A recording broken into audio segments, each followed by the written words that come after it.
Professor Peter Zinoman here to give us a series of lectures on Vietnam.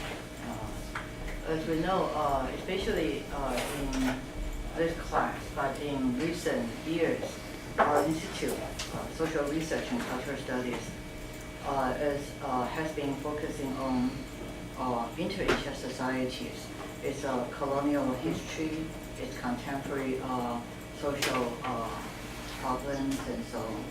So in our class, in my class, in other colleagues' class, we are very politically oriented. I mean, we read political theories, but we contextualize our question and problems in local societies, the neighboring societies. So for us, Asia, East Asia, Southeast Asia, even South Asia, because of this colonial history.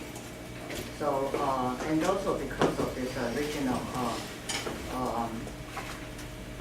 either political or economic condition through the Second World War, the post-war and Cold War period, and this contemporary globalization of capital. So the moving of people, moving of bodies, moving of capital created conflicts or this unevenness in societies. And we need to look back into history, colonial history, and also the policies by nation states so that we can further discuss contemporary questions. So in previous 2 weeks, we had scholars from Malaysia talking about the past, this imperial history and the federation of this several, they call it imperial court. And also this racial governmentality introduced, of course, through British colonial rule. And then the independence and this new economic policies that creates further local hierarchical and with great business conflicts. And last week we had a scholar from Hong Kong also introduces the change from direct rule to indirect rule, okay, and also using local traditional discourse to resist this Western liberal colonial theory, but inherit this traditional hierarchical order that resurfaced after the colonial rule and in contemporary societies. And when we look at Vietnam, like what Professor Zinoman will be discussing today, tomorrow, and Thursday, you'll be introduced or you'll be familiarized with the colonial history, but also the situation in the 20s and 30s, and also in the 50s. When I read the text, I couldn't help to but thinking that in Taiwan, this Japanese colonial period in the 30s and 20s and 30s and 40s, the intellectuals, they also share almost simultaneously with Japanese and also Western Europe, like avant-garde, philosophical and political debates and so on. So this is the one case that Professor Zinoman will be discussing tomorrow. And also this, in China, we have this 100 Flowers movement, 百花齐放. Why was it triggered? It is because of the 1956 secret report concerning Stalin's White Terror and rule. But the Hungarian Revolution and those situations in Poland too, right, triggered also this anti-righteous movement and cleansing in China, but also Vietnam. So that will be the talk on Thursday. So why is it so similar? Because it's all interrelated globally but locally affected. Okay. So we'll hear more from Philip who will be formally introducing Professor Zinoman. And also, it was Philip and Rachel who introduced Professor Zinoman to us. So we are very happy that we had a chance to know him and this Vietnamese studies are born. Okay, so this. Yeah, you want to? Yeah. Not only Professor Leo is happy that Professor Peter Zinoman is here, especially we are very happy with that. And it is really my honor to have an occasion to introduce you Professor Peter Zinoman. Peter Zinoman graduated from History Department at Cornell University many years ago actually. Recently he is teaching history and Southeast Asia studies at the University of California in Berkeley. Beside that, he was a founding editor-in-chief of Journal of Vietnamese Studies, and he is also an director of Center for East Asian Studies at the University of California. His main research interest lies in Vietnam, but beside that, he is also writing some articles about Malaysia, Indonesia, pardon, and sometimes other Southeast Asian states. I personally read some of his books, so I can say that his main interest is in Vietnamese literature. I believe that his most favorite author is Vu Trong Phung.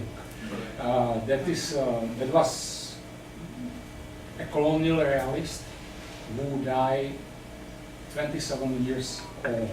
But due to his huge work, he still earned a title of King of Vietnamese reportage. That is a very interesting person, and as we are going to see tomorrow, he left us a big legacy. Beside that, Professor Zinoman is researching Vietnamese coloniality, American war in Vietnam, and post-colonial era in Vietnam.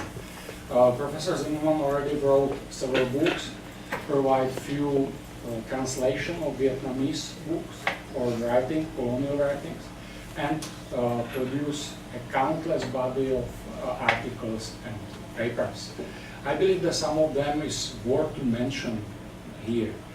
First, I would like to mention his book, I believe is the last book, Vietnamese Colonial Republican, the Political Vision of Vu Trong Phung.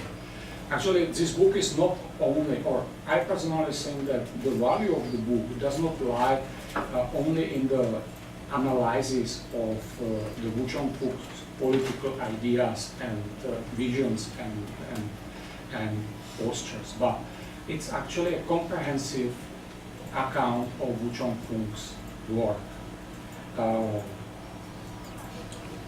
writing from about criticism of colonial society to its sexually interesting work. Another book that I would like to mention is the Colonial Bastille, a history of imprisonment in Vietnam from 1862 to 1940. This book is interesting because it's not only a narration or a picture, or it's provide not only a picture of the colonial prisons in Vietnam, but it's described those prisons as a social institutions that were producing the anti-colonial sentiments and growing up a new generation of Vietnamese revolutionaries. Even I was speaking about these translations. I personally believe, I believe that the most valuable translation that was provided by him and his wife, Nguyen is Damlak. It's really brilliant colonial, very satiric novel that is ridiculing not only the colonial society but especially the modernist movement. It's in the contemporary intellectual debate. So, but beside that, he also discovered some already loosened works of his favorite author, Vu Trong Phung. And with his friend and Vietnamese scholar Hai Nguyen, they collected all of those illusion or forgotten short stories and articles and published them in 2000. Here in Chiao Tung University, he's going to deliver 3 speeches. As already Professor Leo mentioned, today he's going to speak about 3 themes in Vietnamese history. Tomorrow it will be a lecture about his favorite author, Vu Trong Phung, provincial cosmopolitanism and colonial republicanism in the work of Vu Trong. Finally, Thursday he's going to deliver a speech on the rise and fall of Vietnamese reform communism from 1956 to 1960s. I'm not going to occupy professor's time anymore, so please let me pass my words to Professor Zinoman and let him say whatever he wants.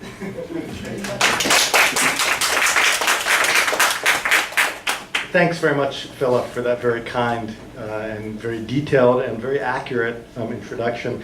And I also would like to thank Professor Joyce Liu for inviting me here. It's a very kind and unexpected invitation. And I'd also like to thank Dr. Huang Lan Su for doing the heavy lifting to organize the logistics of my trip. There's been a lot of emails going back and forth about it, and I know it's not been easy, but I really appreciate the effort. And I just want to say that when I was a little kid, when I was 5 years old, I actually lived in Taiwan. I went to kindergarten here, and I have my earliest conscious memories of Taiwan. The first time I remember anything was kindergarten here, and so it's always a real pleasure to come back and to sort of relive a little bit of my youth. As Philip said, I'm going to give 3 talks at the Institute this week.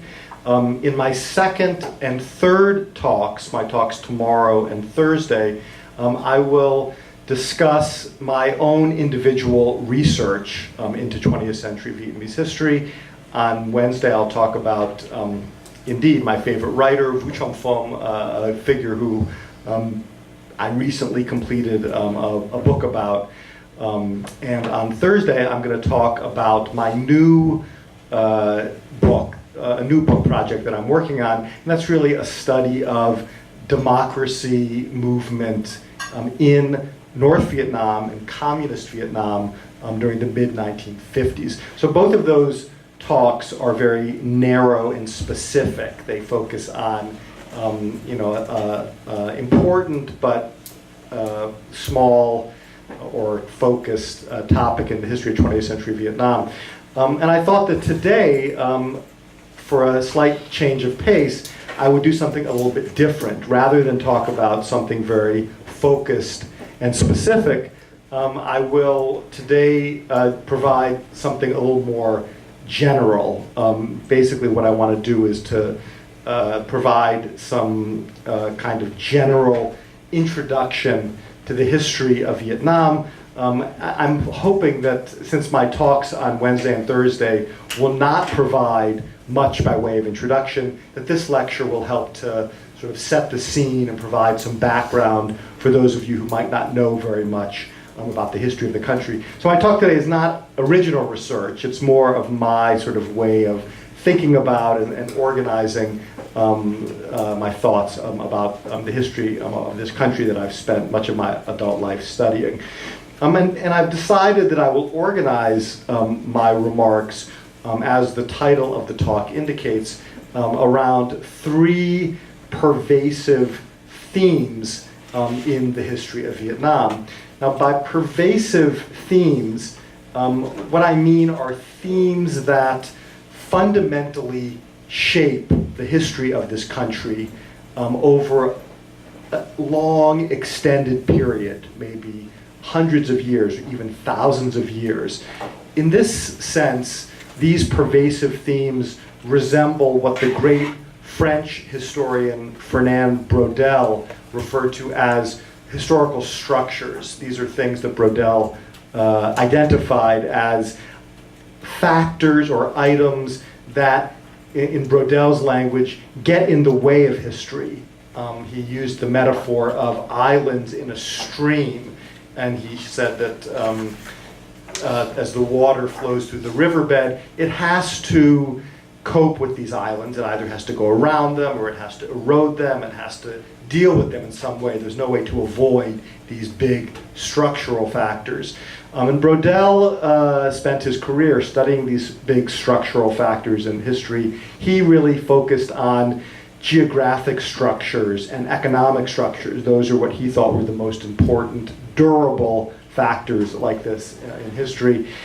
My focus today is going to be less economic and geographical and a little bit more political and cultural. So what I see is these big, durable structures, or at least three big durable structures in Vietnamese history over a 2,000-year period, are things more related to politics and culture. And the three, to give away the punchline at the beginning of my talk, the three themes that I'm going to talk about are: one, Vietnam's relationship to China; two, Vietnam's relationship to the West; and three, Vietnam's history of internal divisions. So Vietnam's relation with China, Vietnam's relation with the West, and Vietnam's history of internal division. These are, of course, not the only important themes in Vietnamese history, but I think that if you want to get a kind of crude sense of the fundamental dynamics of this narrative, these three factors, these three items are a good place to start, okay? So the first pervasive theme is Vietnam's relationship with China. Sorry, my PowerPoint tends to be a little bit crude. They'll be better, my PowerPoint slides will be better tomorrow and Thursday, I can promise. Vietnam's relationship with China is a topic that's often caricatured in a very one-dimensional way. And it's especially caricatured this way, I think, because in Vietnam today, there's very strong anti-China sentiment, especially at the popular level, but also at the, to some extent at the official level. There's a lot of feeling amongst the Vietnamese population that China is out to get Vietnam, that China is a threatening force, is a hostile force, is an enemy in some way. And this feeling gets projected back into history with the notion that Vietnam's historic relation to China has been one of constant conflict and opposition, that Vietnamese and China are like cats and dogs. They're always fighting, and that the history of Vietnam is one in which Vietnam is constantly struggling against China. Vietnam fought a war against China in the late 1970s, early 1980s, and during this period, the Vietnamese government actually spread propaganda or spread government discourse that encouraged this view to some extent, that said, if you look at our history, not only are we fighting China today in the late 70s and early 80s, but we've always been fighting China, that our history is one of non-stop, permanent resistance to Chinese aggression and Chinese hegemony. My view of the relationship, as you might imagine, is a little bit different. In essence, I see Vietnam's relationship with China as much more complex, marked by an unusual combination of both hostility on the one hand, but also deep attraction and admiration on the other. And I think you can see this weird combination of impulses, attraction on the one hand, hostility on the other, at play during the sort of first period when the relationship is active. And this is the period of sort of the first millennium from, let me see if my next slide, yeah, from about the 1st century BC to the 10th century AD. So this story begins with a long period of formal Chinese rule over Vietnam that begins before the start of the first millennium. Prior to the 1st century BC, we know that Chinese adventurers, Chinese strongmen begin to meddle in the affairs of a Vietnamese community that has emerged around the Red River Delta, around present-day Hanoi. But it's really in 111 BC that we see this relationship of domination be formalized. Here during the Han Dynasty, again 111 BC, we see Chinese armies swooping across the southern border and absorbing this community, this Vietnamese-speaking community, into the Chinese Empire, and then thereafter ruling this community as what is referred to as a frontier protectorate, the southernmost part of the Chinese Empire. And this period of rule, as I mentioned, this period of formal administration in which Vietnam is sort of like Hawaii in the United States, or Alaska. It's the most geographically far-flung part of the Chinese Empire. It lasts for this 1,000 years. There's evidence that the Chinese conquest of Vietnam during this period is unpopular and is met with resistance on the part of the Vietnamese population. Early Chinese reports of the conquest describe a very hostile population, a population with its own culture, its own language, a population that's not very happy or satisfied with this new political turn of events. These reports often describe this new protectorate as a place that's very difficult to collect taxes from, a place where Chinese cultural norms are violated. Vietnamese don't follow Chinese marriage practices. Vietnamese don't follow Chinese patriotic norms about the behavior of women, et cetera, et cetera. This 1,000-year period going up to the 10th century is also marked by periodic uprisings and rebellions, periods in which the Vietnamese rise up and kick out the Chinese administrators, in some cases eliminate the Chinese ruling class for short periods until they're replaced by new Chinese rulers. So this sort of early story of Chinese absorption of Vietnam into the empire is one that is consistent with this kind of one-dimensional picture of China and Vietnam being enemies, being historical enemies, being enmeshed in a kind of hostile relationship with each other. But there's a couple things about this part of the story that I think require additional thinking. First, I think, is the duration of this period of control. 1,000 years, 111 BC to 939 AD. This is the period that China rules Vietnam as part of the empire. It's an extraordinarily long time. If you compare it to the French colonial period, that's about 80 years. If you compare it to the period of American neo-colonial presence in South Vietnam during the Vietnam War, it's about 25 or 30 years. This is a much, much longer period of time. And if you think about it, the duration of this period means that Vietnamese people during the 6th century or the 7th century, the 8th century, not only could they never remember a time when their country was not ruled by China, but their parents and their grandparents couldn't remember, their grandparents and their great-great-grandparents. There was no real historical memory of a time before Chinese rule, before the period when Vietnam wasn't part of this larger imperial formation.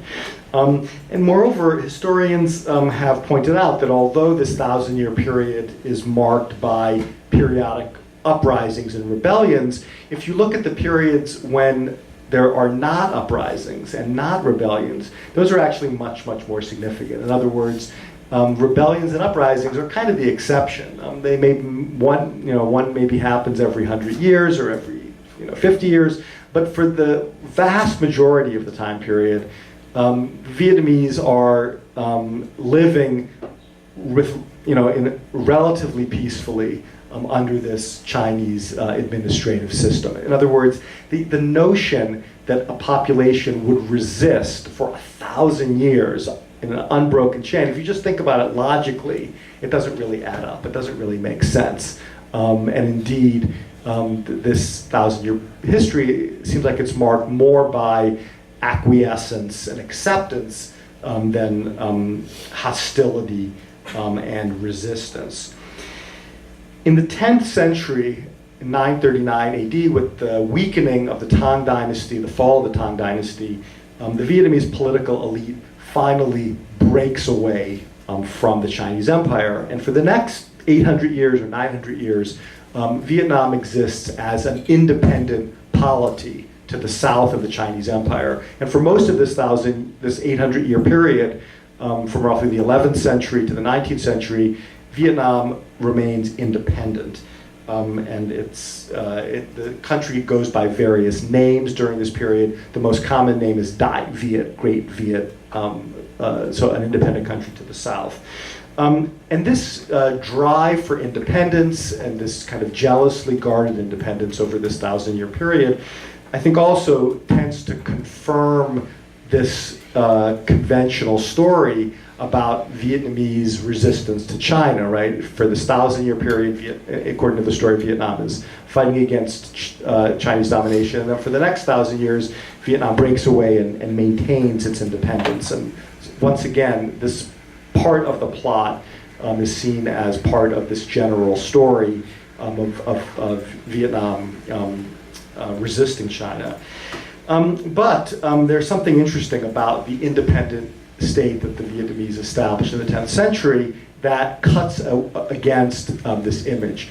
And that is that Dai Viet, the state that the Vietnamese found in the 10th century, according to many historians and many studies of the independent state, is modeled as a government and to some extent as a society upon the Chinese state that the Vietnamese have recently broken away from. And that models of Chinese statecraft provide a kind of blueprint for how Vietnam is organized in the independence period. In some ways, Vietnam looks a lot like a kind of smaller model of China, a kind of miniature version of China. Now, what do I mean by a miniature version of China? Or what do I mean that Vietnam follows Chinese models of statecraft during this 800-year period? Well, I'm talking about a number of different things. One, the independent Vietnamese polity in its political culture venerates Confucius and Confucianism. The veneration of Confucius is manifest institutionally in the creation of educational system in which the Confucian classics are taught, and in an examination system, just like in China, where scholars are tested on their mastery of this corpus of classical books. In addition, the Vietnamese state develops a bureaucracy, a government bureaucracy, and the most talented graduates of this educational system, the guys who do the best on the exam, then enter this government bureaucracy and maintain administrative control over the state. The Vietnamese government also is headed by an emperor who's referred to as the Son of Heaven. Again, very similar kinds of language, very similar kinds of rituals surrounding the behavior of the emperor and the kind of cult surrounding the emperor in Vietnam as in China. So we've got an examination system that looks a lot like the Chinese system. We've got an educational system. We've got an educational curriculum. We've got an emperor. All of these things are clearly modeled on China. And finally, and I think very importantly, we have Chinese characters being used as the written language for the Vietnamese elite, both the language of government and the language of literature and poetry. Now, the Vietnamese have their own spoken language that is different from any Chinese dialect. linguists think that Vietnamese spoken language is linguistically related to Cambodian and Hmong, so other languages in Southeast Asia. But when the Chinese conquer Vietnam at the beginning of the first millennium, they don't find any record of a written system for representing that spoken language. Therefore, during this 1,000-year period of Chinese rule, the Vietnamese elite learns how to represent their speech by using Chinese characters, and they also develop eventually a separate character-based system for representing their own spoken language. Basically, the Vietnamese elite, after this 1,000-year period, is bilingual. They can read Chinese, and they read Chinese. They speak Vietnamese, and they also have developed their own character-based system for representing their spoken tongue. And the fact that they share this character-based writing system with the empire to the north is obviously important in terms of the continuation of intellectual connections between the two empires. Basically, the Vietnamese elite can read anything that's produced in the Chinese empire, and there is important exchange of discourse, literary exchange, etc., between China and Vietnam as a result of this. Now, why, one question that has concerned historians who've looked at this part of the story is, why would the Vietnamese do this? Why, especially after 1,000 years of resisting China, why after finally breaking away from China, would they then set up a governmental system that's so closely based on China? In fact, maybe there's no reason to break away at all if the plan is simply to create a smaller version of China to the south. And historians have essentially put forward two different theories to try to explain this odd element of the story. On the one hand, some historians have seen the adoption by the Vietnamese of these aspects of Chinese statecraft as a kind of act of resistance. This is consistent with the Vietnamese and Chinese as cats and dogs kind of theory. Here, the argument basically is that the Vietnamese adopt Chinese statecraft to prove to the Chinese, to show to the Chinese that they are not barbarians, that they are civilized, that they share in this general culture of civilization, and that this is a kind of technique of resistance, a way to keep the Chinese at bay. If the Chinese think that the Vietnamese are civilized, they're less likely to try to reinvade. So that's one theory, is that it's a defensive mechanism. The adoption of Chinese statecraft is defensive.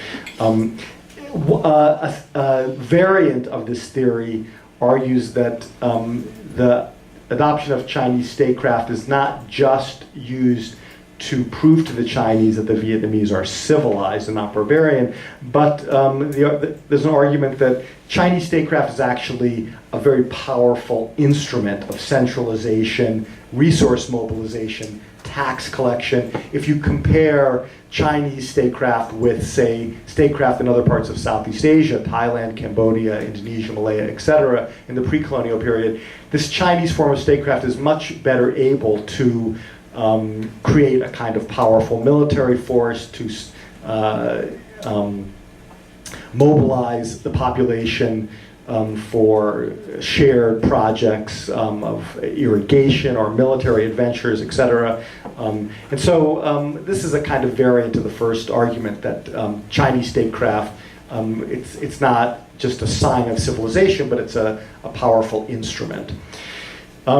But there's another school of thought, a more recent school of thought in the history, that argues that the Vietnamese adopt Chinese statecraft not only as a tool of resistance, but because the Vietnamese elite genuinely admires Chinese statecraft, that over this 1,000-year period, when Vietnamese boys were going through this very rigorous examination system, spending the first 30, 40 years of their lives studying the Chinese classics, memorizing classical poetry, etc., that they internalized the norms and the standards of this Chinese system. They didn't simply see it as instrumental, something that could be used to keep a hostile force at bay, but they actually believed that there was something deeply admirable, something noble, something civilized. That they themselves believed that this standard was the universal standard of civilization. And I think most younger historians in the West who are looking at this problem, in particular, there's a historian at the University of Hawaii, a guy named Liam Kelly, who's been working on this. Most younger historians buy into this second theory, and they buy into it by reading basically poetry and various kinds of sources written by Vietnamese members of the Vietnamese literati during the second 1,000-year period, which exhibits great admiration for the philosophical, literary, governmental traditions of China. What these guys, Kelly, et cetera, argue is that this kind of very earnest, forthright admiration is inconsistent with the view of Chinese statecraft simply as an instrument, and that it really appears that this 1,000-year period has a deeper kind of acculturating impact on the Vietnamese elite. There's actually a third theory about this Chinese statecraft that I won't go into in great detail, but I'll just mention.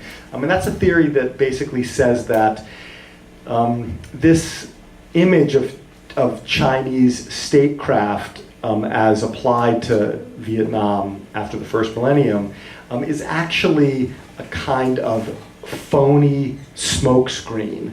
And that although from the outside, if you look into Vietnam, you'll see an examination system and a bureaucracy and an educational curriculum modeled on the Chinese classics, what's really going on behind that image is a very different kind of political system, a political system in which power is in the hands of powerful families, in which blood ties and connections to native place, etc., determine who has power, who has administrative control in the system. Scholars who subscribe to this theory have done things like looked at the history of the Vietnamese exams, and they found that people who do well on the exams don't necessarily ascend to positions of administrative power, and that people who ascend to administrative power, what determines their ascent is who they know, who they're related to, who their families are, etc. This is a view that the Chinese statecraft that we see in Vietnam during that second millennium is actually simply a kind of mirage. It's something that's set up to fool the Chinese into thinking that this system is in place, but in actuality, that power in Vietnam is gained and exercised in a very different way, and these scholars go on to compare this type of family politics, network politics, to the kinds of polities that we see elsewhere in Southeast Asia, in Cambodia, in Thailand, in Burma. And these scholars argue that Vietnam belongs to South, sort of is much more similar to Southeast Asia in this real sense, but that this Chinese statecraft element is there simply as a kind of smokescreen. Okay, so I think we can see it in this first period, this combination of hostility and attraction, or that there's historical evidence for both hostility and attraction that historians have to take into consideration, and that this combination of hostility and attraction can also be seen in the second period of independence from the 10th century up to the 19th century. During this second period, the hostility between the two sides is also evident in Chinese efforts to reconquer Vietnam. During the Sung dynasty in the 11th century, there's a big effort by the Chinese to retake Vietnam. During the period of Mongol rule in the 13th century, there are 3 large invasions of Vietnam launched by the Mongols that are fought back successfully by the Vietnamese. During the Ming dynasty in the 15th century, Ming armies successfully conquer Vietnam This is the second time after the first millennium. They rule the country for another 20 years, from 1407 to 1427. It's actually a very dark period in Vietnamese history when Vietnam is reintegrated into the Chinese Empire for one generation, for 20 years. But in 1427, Vietnamese forces are able to mobilize and to kick out this Chinese invasion. And then in the 18th century, in the 1780s, there's another famous Chinese invasion, briefly successful, but eventually kicked out. We see this persistent pattern of Chinese threat. But nevertheless, despite the fact that these invasions continue throughout the second millennium, Chinese statecraft continues to be developed and maintained. The examinations are held. Vietnamese boys continue to study the Chinese classics. And this sort of weird coexistence of hostility and admiration continue up until the French conquest of Vietnam. Until the French conquest of Vietnam sort of puts an end to this pattern in the 19th century. And I think that, to some extent, I'm not going to talk much about the 20th century in terms of the Vietnamese-Chinese relationship in the 20th century, but I think it's possible to see a similar kind of coexistence of hostility and admiration between Vietnam and China during the 20th century. One segment of the Vietnamese elite in the mid-20th century embraces communism. Communism might be seen as the latest form of Chinese statecraft, but at the same time, the Vietnamese communists remain very jealous about their independence, very suspicious of China.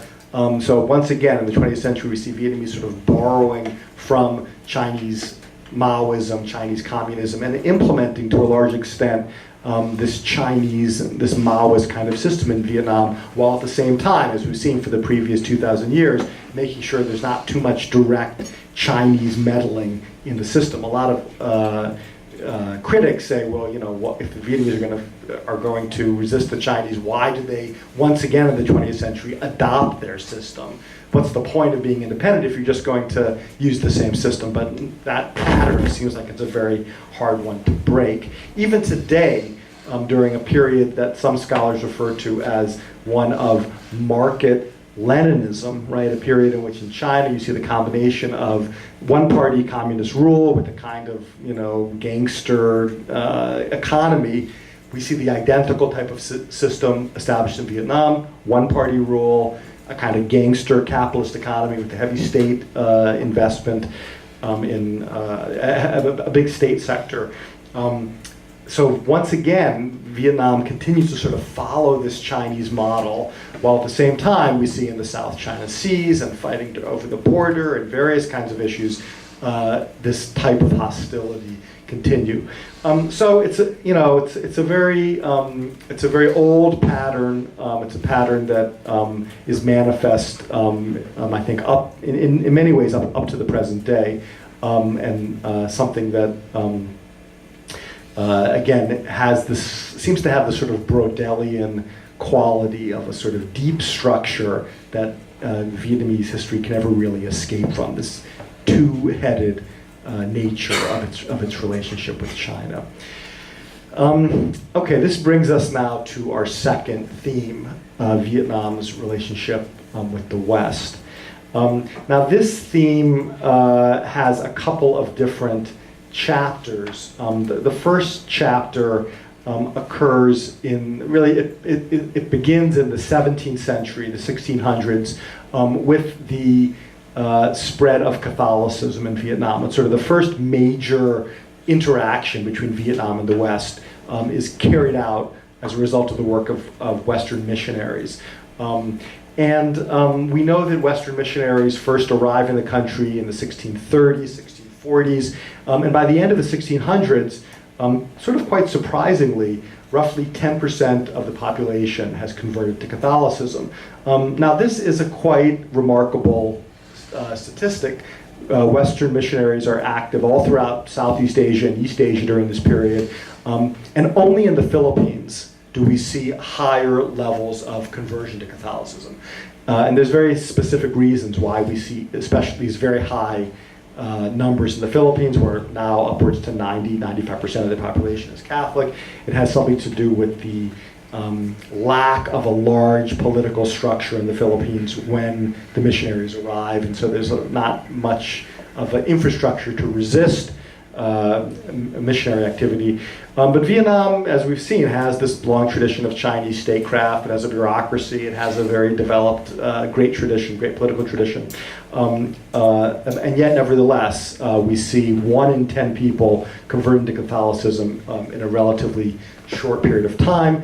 And I should say that these numbers remain more or less consistent up to the present day. It's still maybe 8-9% of the population today remains Catholic. And there's complicated historical research about why this is the case. I don't think I actually have time to go into it in any great detail, but I'll just say that it seems to have something to do with the fact that the first wave of missionaries that come to Vietnam actually piggyback from the Philippines to Vietnam. In other words, they're Spanish missionaries who have, whatever they've done in the Philippines, they've done it well.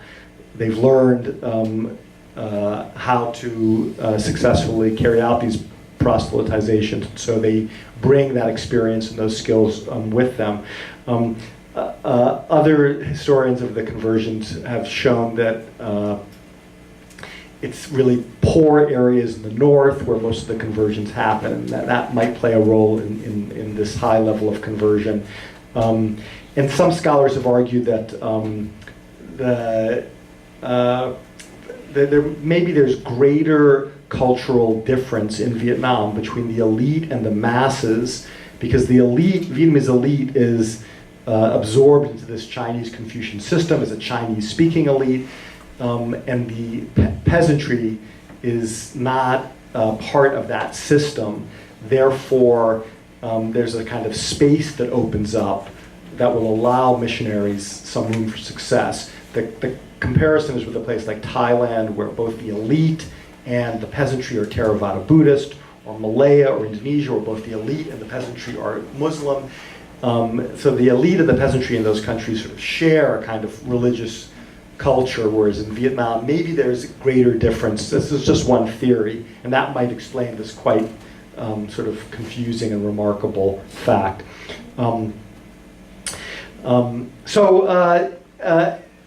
The conversion of 10% of the population to Catholicism is an important, and ends up being an important change in Vietnam in its subsequent history.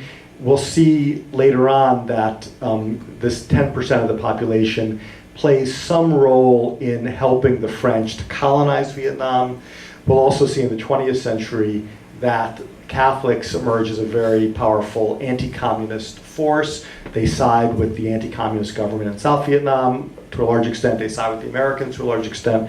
And so these Catholic conversions of the 1700s, the first chapter in this second theme, Vietnam's relationship with the West, ends up having echoes that are significant over the next 3 centuries. There's one other important aspect of these Catholic, historical aspect or historical consequence of these conversions that I'll talk about actually in a second, but I'll just mention here, and that is that it's Catholic missionaries who devise the system to represent Vietnamese speech with a Romanized script.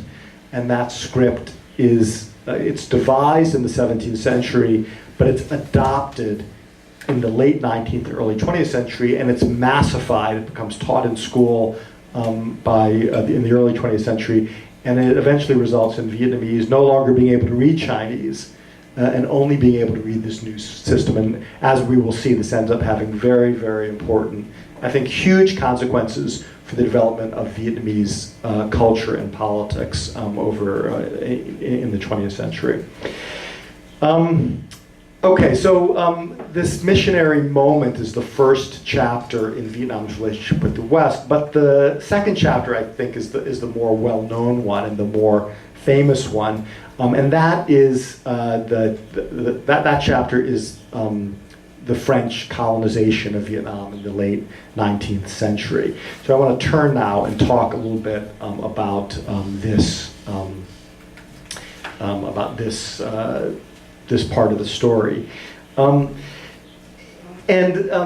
I'll start by just noting a certain kind of paradox, namely that the French are not actually in Vietnam for that long, or French colonial rule doesn't really last for that long. It lasts for about 80 years. They arrive, conquer the country in the 1860s, and they begin to leave in the late 1940s and 50s, so we're not even 100 years.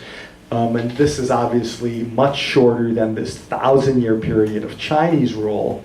It's also significantly shorter than European colonial rules in other parts of Southeast Asia. How long are the Spanish in the Philippines? 350 years. How long are the Dutch in Indonesia? 300 years. How long are the British in Burma and Malaya? Significantly longer than the French, maybe twice as long as the French. They show up in the late 1700s. So French colonialism in Vietnam, in kind of regional historical terms, is very short. But what's paradoxical is that the French leave Vietnam thoroughly transformed. That France's impact on Vietnam, I think, is enormous, despite the fact that it doesn't have a very long duration. And if I had to crudely characterize this transformation, I would say that France triggers the modernization of Vietnam, or it brings the country through a variety of processes, many of the central elements of global modernity. And after France leaves in the 1950s, these elements of modernity continue to endure, to take on a life of their own, indeed to dominate the post-colonial era. And I think many of the major themes and major forces of the post-colonial era are continuations of these kinds of really fundamental transformations, fundamental changes that occur during this really quite brief period of colonial rule. What are the core elements of modernity that the French bring to Vietnam, or that the French help trigger in Vietnam? Well, there's 5 or 6 things that I want to briefly talk about. The first, and maybe the most important, is that the French bring capitalism to Vietnam, or elements of the capitalist economy. The conquest of Vietnam by the French in the 1860s is an extremely expensive undertaking. It requires the funding of a large conquering army. It requires the payment of mercenaries. It requires the provisioning of salaries to colonial bureaucrats. It requires all kinds of expense to stand up a foreign governmental administration. And this makes colonial conquest quite unpopular back in France, back in the metropole.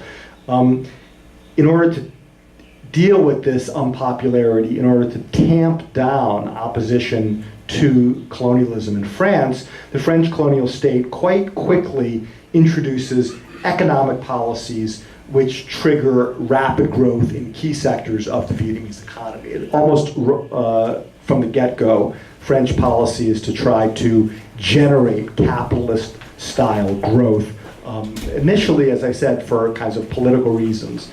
So what does this capitalist growth entail? Well, first off, there's a massive expansion of rice cultivation for export in the southern Mekong Delta. So far we've been talking about the Red River Delta, the kind of historical heartland of the Vietnamese population in North Vietnam, but Vietnamese population gradually migrates down south to this second river delta, the Mekong Delta, south of the city of Saigon. And this area, for a variety of geographical reasons, ends up being very favorable for rice cultivation. But there needs to be infrastructural development in order to open up this area for this kind of economy. And so the French state invests in irrigation, It invests in the drainage of swamps. It establishes tax policies that encourages people to move into this area and to take land the government provides for them if they're willing to open up this land for cultivation for the market economy, both the domestic economy and the global economy. And this early effort, largely because the geography and the ecological conditions are so ripe for it, but also because of the initiative of Vietnamese farmers, the fact that farmers respond to these incentives provided by the colonial state, this rice economy grows explosively. And so that by the second and third decade of the 20th century, the Mekong Delta becomes one of the world's great exporters of rice, along with the Menam Delta in Thailand and the Irrawaddy Delta in Burma, these sort of three great rice deltas in Southeast Asia. In the northern part of the country, which is less hospitable to rice cultivation, the colonial state encourages an important mining industry. In the northern part of the country, large deposits of coal and zinc are found, and a very significant mining infrastructure, mining industry develops in northern Vietnam. There had previously been a little bit of mining, but it really takes off in an intense way beginning in the first couple decades of the 20th century. There's also a large investment in a plantation economy in the central part of the country. And these are plantations that grow rubber. Michelin, the big French company, sets up enormous plantations in south central Vietnam. There's also plantations in coffee and other kinds of crops. There's also some development of light manufacturing, textile production, alcohol distilling, cement factories. Now there's competition between metropolitan industry and colonial industry, and so there are certain breaks or certain obstacles for the development of industry in the colony. This ends up being one of the big complaints of anti-colonial nationalists eventually. But nevertheless, despite this kind of suspicion of metropolitan French capitalists against the development of industry in Vietnam, we still see sort of small-scale factory production developing during the late 19th and early 20th century. To make this new economy tick, an economy based, as I've mentioned, on rice cultivation in the south, mining in the north, plantation in the center, and sort of small-scale industry throughout the country, the French colonial state invests in new transportation and communication infrastructure. This is kind of the collateral impact of capitalist development. The French build an enormous railway line going from the north of the country to the south of the country, with spokes going out into some of these major industrial zones. The French built thousands of miles of paved roads in order to transport either mining goods or agricultural goods from their centers of production to places where they can be transshipped to markets. The French also developed very important deep water ports in Saigon, in Haiphong, in Da Nang, in different places. And these ports are connected obviously to the road networks and to the railway networks. And these help not only to integrate the economy of the country, but also to link the economy of the country with the wider global the wider global economy. And this is, the sort of the beginning of the first phase of the globalization of the Vietnamese economy. It's a colonial globalization, it has very sort of radical impact on the social life of the colony as a whole. There's a massive upsurge in foreign trade and investment. There's a very significant growth of imports and exports. There's a kind of explosive release of economic energy and productivity, especially during the interwar period, during the 1910s and the 1920s, going into the 1930s. The result is that Vietnam is integrated into the global economy, and this has both sort of good consequences and bad consequences. The good consequences is massive growth. and the development of prosperity for certain segments of the population. The bad consequences is the growth of insecurity as Vietnamese economy becomes tied to ebbs and flows in the global economy that the local economy has no control over. This sort of Janus face situation is made very apparent during the 1920s and 30s. The 1920s is a period of great economic boom in Vietnam. The 1930s is a period of great economic bust with the Depression. And so there's a lot of people make their fortunes in the 1920s. A lot of people lose their fortunes in the 1930s. And of course, the growth of inequity, right, and greater separation between the rich and the poor is another negative consequence of this growth of capitalist development. Finally, these economic changes that I've been discussing trigger the emergence of new social groups that we really only see for the first time during the colonial period. We might call them classes. These are groups that are defined by their relationship to the capitalist economy. They include a small urban working class, a large rural proletariat linked to the commercialization of land and the plantation economy. We begin to see the beginning of an urban professional class. If you have a capitalist economy, you're going to need lawyers to write contracts and accountants to keep the books, and doctors to make sure your workforce is healthy. And so these professional classes, lawyers, journalists, doctors, teachers, emerge as a result of these economic changes.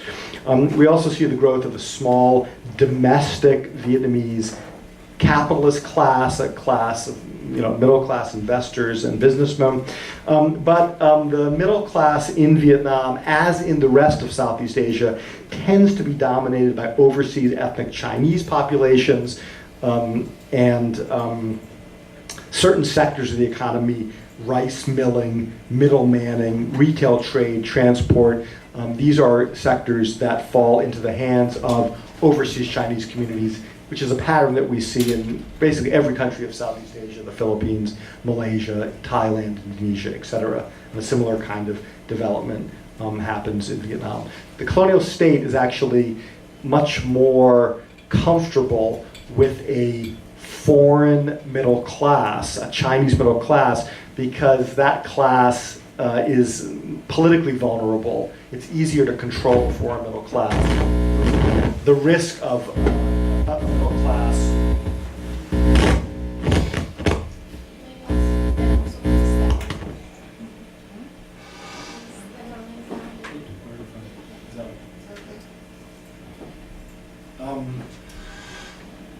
hello?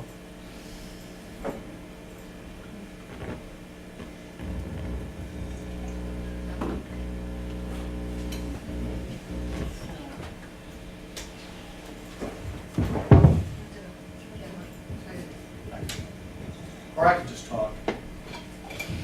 Okay. Hello? Yeah?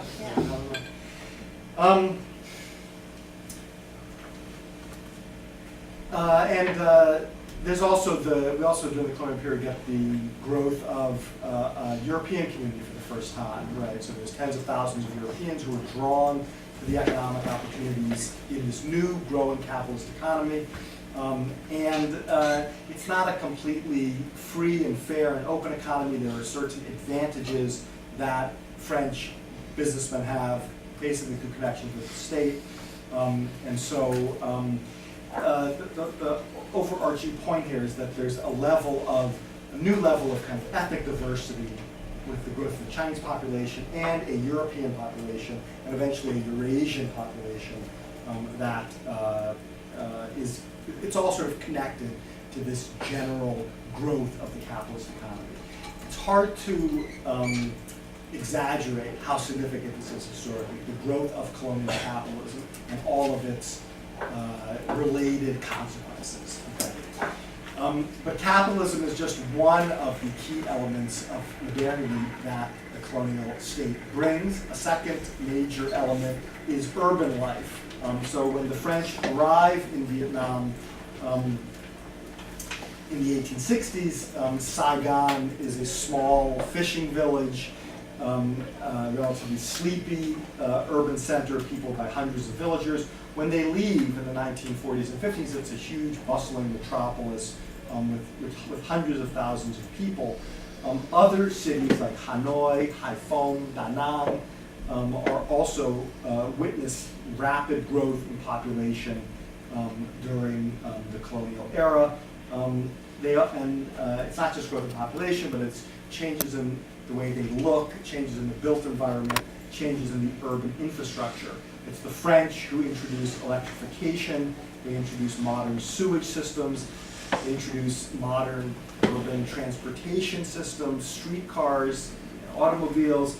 They introduced urban institutions, things like prisons and cafes, casinos, restaurants, movie palaces, a wide range of government office buildings. And in general, the cities become magnets for labor, for money, for talent. There's a huge upsurge in rural to urban migration that occurs during the colonial period as people leave the countryside, which we're often seeing the concentration of land in the hands of fewer and fewer people to go to what's essentially kind of agribusiness, and therefore a lot of people are thrown off their land, end up moving to the cities for looking for work, looking for some kind of sustenance. But this makes cities the sort of dynamic centers of social life, of cultural life, eventually of political life. But it also makes cities the center of all kinds of social problems, crime, prostitution, the sort of great theater of social inequality, with the very rich and the very poor all living on top of each other. It's not to say that there weren't urban agglomerations in Vietnam prior to the French, but really nothing of the scale or the style that we see during the French colonial period. It's a really massive change, both in terms of both quantitatively and qualitatively. And the writer who I'm going to talk about tomorrow, one of his abiding obsessions is this new kind of world of the Vietnamese colonial city that to him is just this kind of crazy, kind of place. So we have capitalism introduced by the French, we have modern cities introduced by the French. We also have a modern French bureaucratic state. This state is different also than anything that we've quite seen before in Vietnam. It includes a Western-style bureaucracy that's centralized, that's functionally specialized. I think its functional specialization is one of the things that really distinguishes it from the Chinese-style state that it displaces. In the old Chinese-style state, administrators were supposed to be Renaissance men, jacks of all trades, right? Chinese administrators, Confucian administrators could lead troops into battle. They could collect taxes. They could sit in judgment at court. The Western state is very different. There's specialists in law, specialists in the military arts, specialists in public health, all the different functions of government. And so this different kind of more centralized, more functionally specialized state emerges during the colonial period. It's a state that bases a lot of its operation on the production of statistical data. It's a state that keeps extensive records. It's a state that has a much more extensive system of files.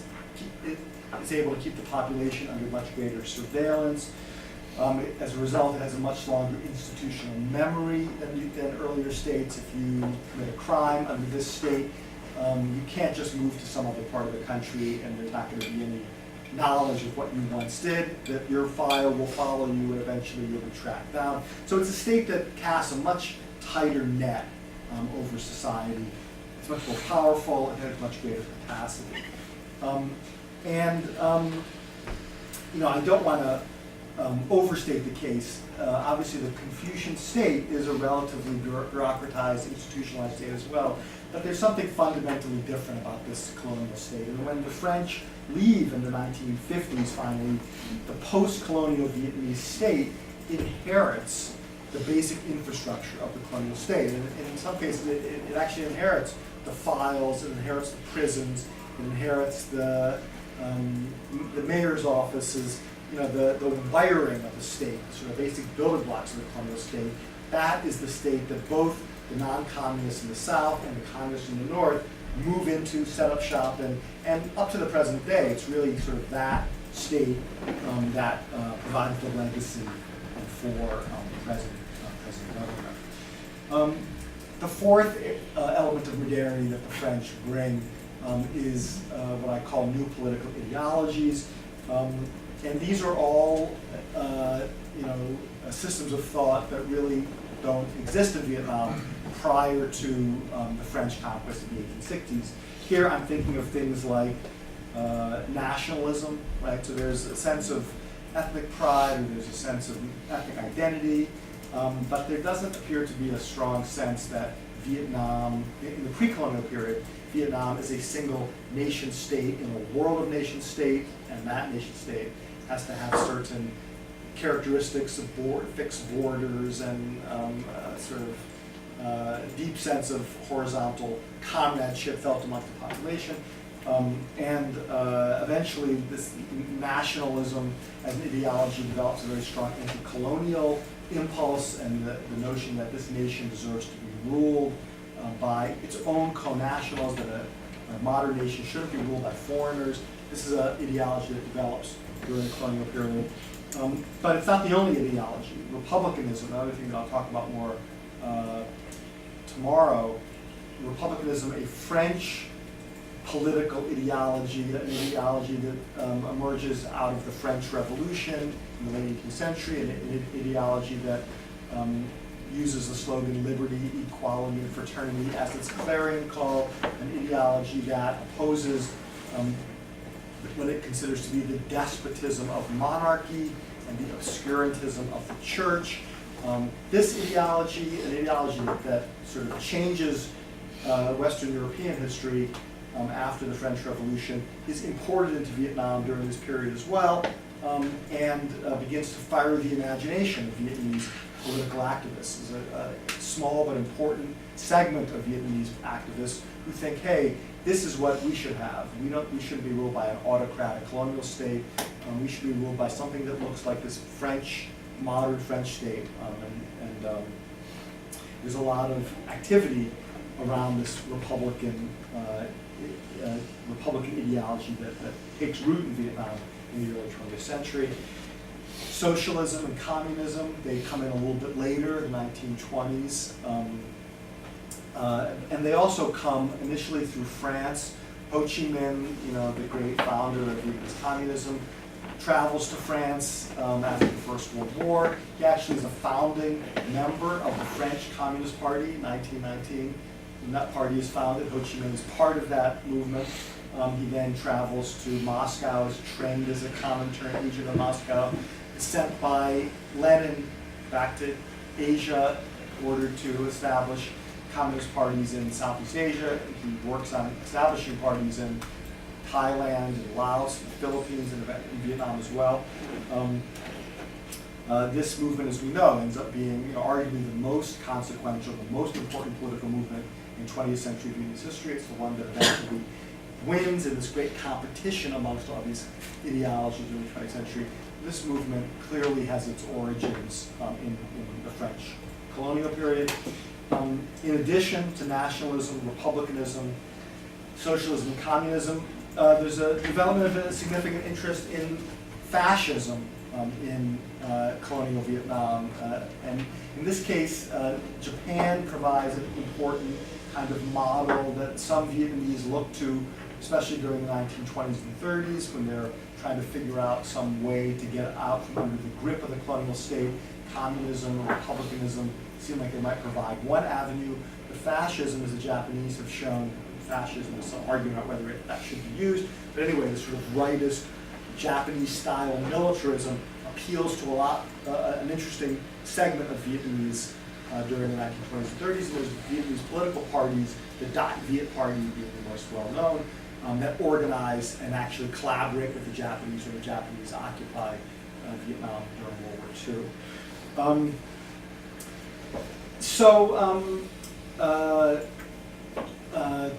I think these political ideologies, they should be seen as an important element of sort of this modern, new modern culture, and it's hard to imagine them appearing as quickly as they do and taking the form that they do without French colonialism.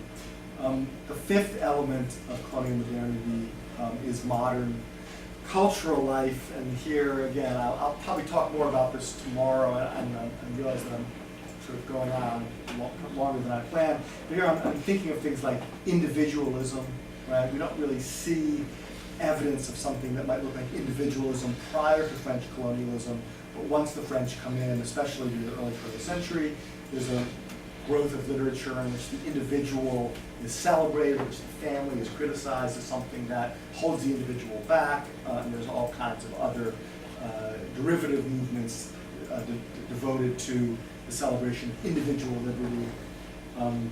Feminism is another important ism that shapes Vietnamese cultural life during this period.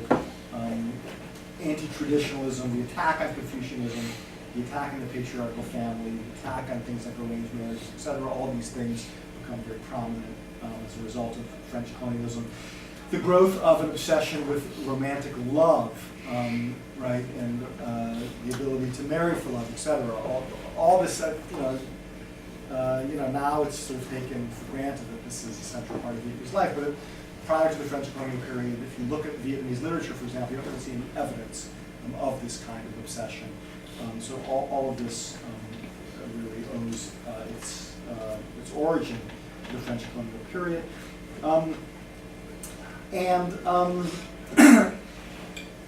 Finally, the last element of modernity that I'll mention, or the last sort of the factor that in some ways underpins especially these last two elements that I talked about, political ideologies and cultural life, and that is this massive language revolution that I referenced earlier that occurs during the French colonial period. So essentially, when the French move to set up a colonial educational system, they decide that Chinese characters are backward, that they're not consistent with modern scientific knowledge, they're not consistent with modernity in general.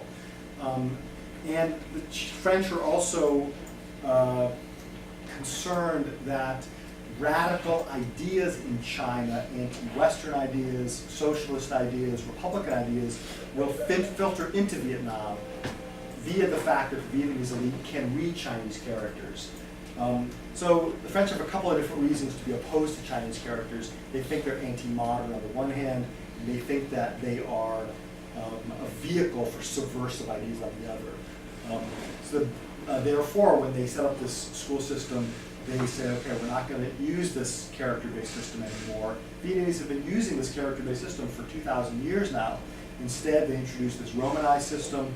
The system, you've probably seen it. It's got these squiggle marks, these diacritical marks that represent the 6 different tones in Vietnamese, and also diacritical marks that represent the pronunciation of some vowels. This system is taught in school alongside French.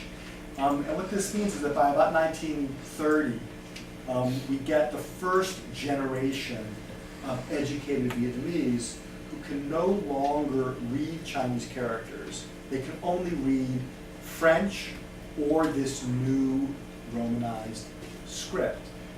Now, why is this so consequential? Well, there's a couple of different points to keep in mind.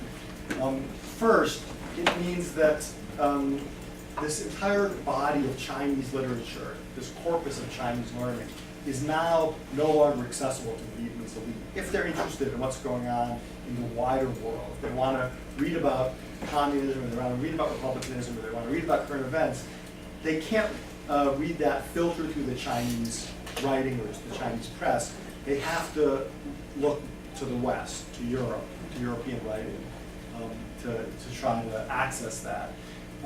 But it's not only that they lose access to the Chinese cultural tradition, because Vietnamese intellectuals and the Vietnamese elite for the last 2,000 years have been representing their speech using characters, 20th century Vietnamese lose the capacity to read anything that Vietnamese have written for the previous 2,000 years. It's an incredible abrupt transition, an incredible transition of what we might call deracination, being cut off from your roots. If Vietnamese are sort of interested in, what did our forefathers 1,000 years ago think about political culture, no longer can they go and read the writings of Li Tung Kiet or Lê Loi or Chen Hung Dao.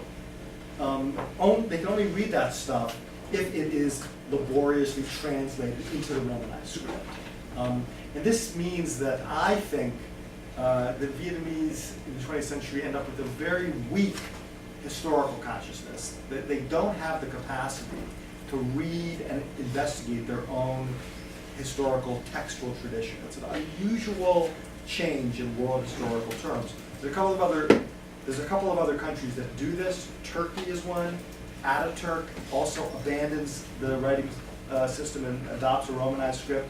And Turkish intellectuals also go through this similar kind of abrupt severance from their earlier tradition.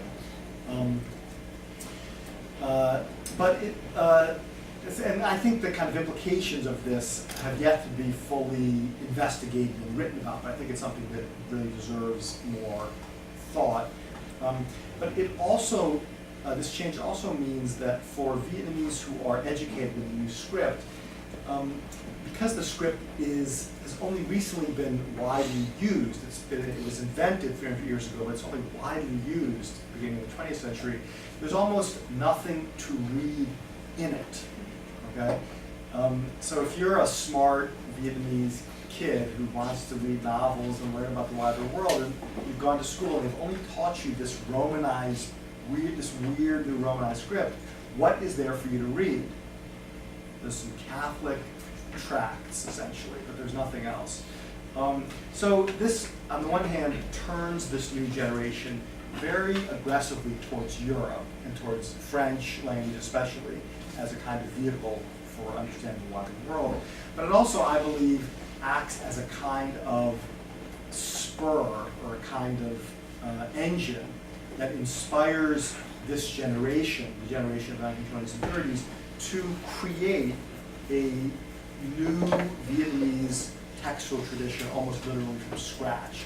And that is one of the reasons why the great Vietnamese literary figures of the late colonial period of the 1920s and 30s, including Vu Trong Phung, this guy I'm going to talk about tomorrow, are all unbelievably prolific. It's sort of a weird thing to try to explain why this guy, Vu Trong Phung, he dies when he's 27, but he writes about 15 books. Right? He writes about 10 major novels. By the time I was 27, I hadn't published an article. Right? I had done nothing of any significance, really. And Vu Trong Phung is not unique. If you look at his contemporaries, people like Nguyen Khom Quan and Nguyen Hom, they've all got these massive bodies of work, all written during the 1920s and 30s. And I think one of the explanations for that is the sense that we don't really have a tradition, and it's up to us to create one.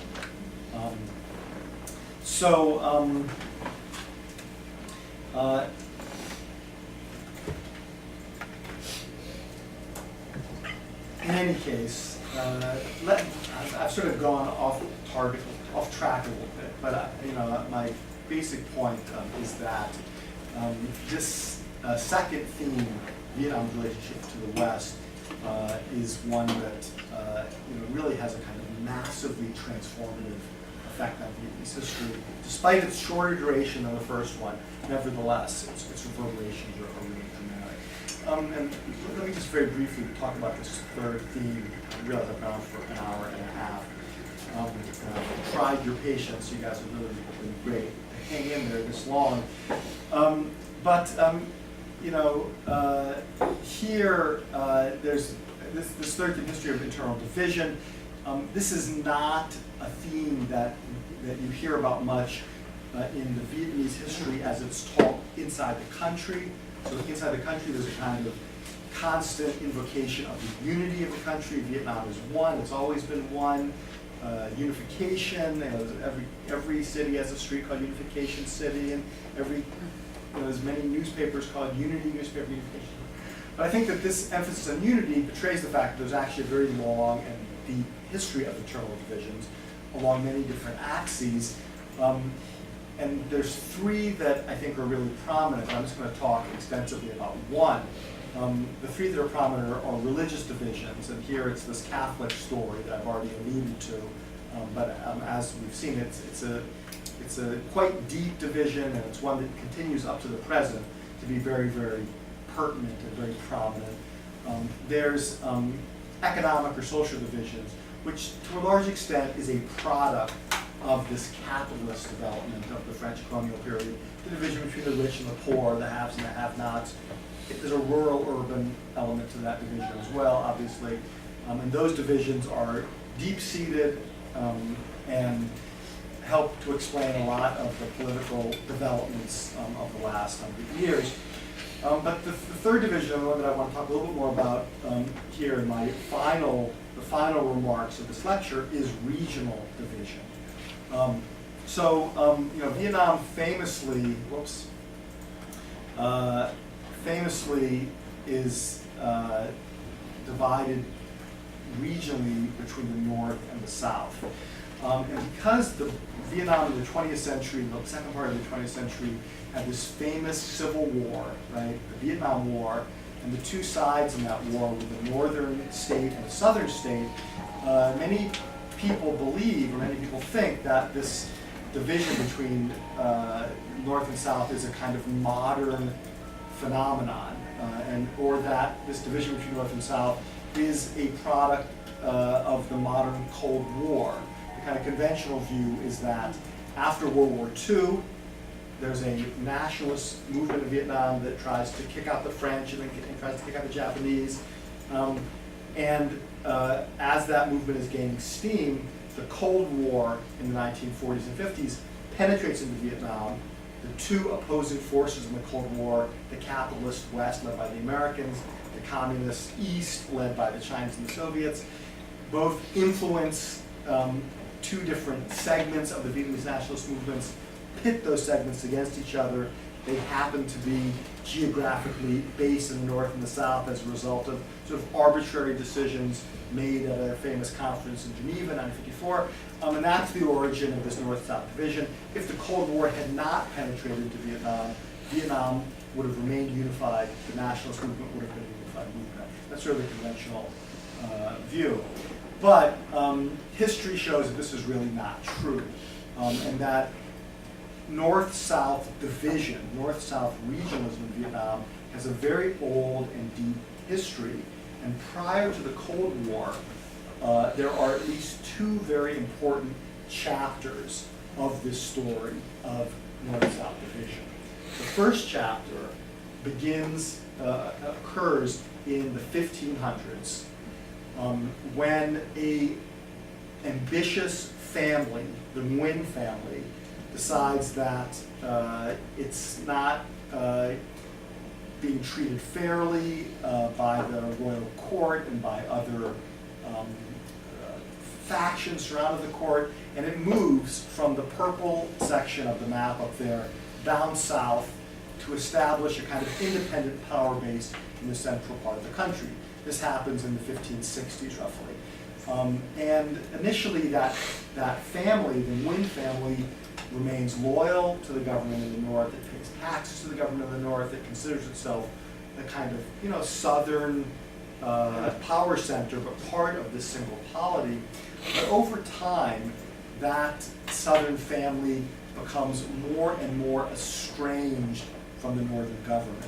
Part of the reason for that estrangement is that another powerful family, the Trinh family, takes over the emperor, takes over the throne, and manipulates the throne. And the Nguyen family thinks that the Trinh family is unfairly controlling the emperor.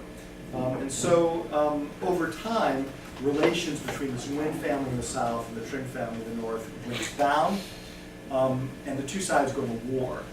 And during the 1600s and 1700s, there's almost a permanent state of war between the Nguyen family and its land in the south. It has a smaller population, but it has a sort of richer economy. And the Tring family in the north, which controls the emperor and controls the capital in Hanoi. Eventually, a wall is actually built between the Tring north and the Nguyen south. The wall, interestingly, is built pretty close to the 17th parallel. The country is eventually divided by the Geneva Conference in 1954. There's about a 200-year period where there's very little intercourse other than warfare between the northern part of the country and the southern part of the country. This wall built at the narrowest part of this sort of long string beam of a country prevents movement back and forth. And it's during this time that greater differences in political culture, linguistic culture, economic culture develops between the north and the south. Probably the most famous element of this regional difference is the linguistic element. So Vietnamese from South Vietnam and Vietnamese from North Vietnam can understand each other. They speak the same language, but you can recognize immediately whether someone comes from North Vietnam or South Vietnam. You know, for Americans, I often compare it to Americans from Texas and Americans from Brooklyn, New York. Okay, they both speak English, but it's really, really different. The accent's different, the vocabulary is really different, the cadence is really different. So why is this? Why are there these two different dialects? Well, it's because of separation, right? Lack of intercourse. As these two communities are segregated from each other, they develop different speech patterns. There's some other important differences as well, because the southern family and the southern lands it has a much lower population. It's got a smaller army, and in order to fight effectively against the north, it has to get involved in the international arms trade. It buys a lot of weaponry from the Portuguese, from the Dutch, and in general, it develops its economy in the south by taking advantage of global trade that is picking up in the region actually during this period. In the north, and I guess one other difference is that this system of Confucian statecraft that I've mentioned is applied very rigorously in the northern part of the country, but much less rigorously in the south. And this difference is related to the fact that the southern government embraces international trade and also embraces sort of internationalism, I would say. That in the South, in order to survive, the government needs to sort of take advantage of opportunities from outside, to invite immigrants from outside. In the South, so the biggest port in the South is Hoi An, where one of our audience members is from. If any of you visit Hoi An is, during this period, was a great international port. It had a Portuguese section, it had a Dutch section, it had a big Chinese community, there was Armenians there were Jews there were Arabs there. And this very much reflects the fact that the southern state viewed foreigners as an asset, right? As some people who brought skills and capital and connections to economic networks. What we know about the economy of the North is that the northern government was very suspicious of foreign trade.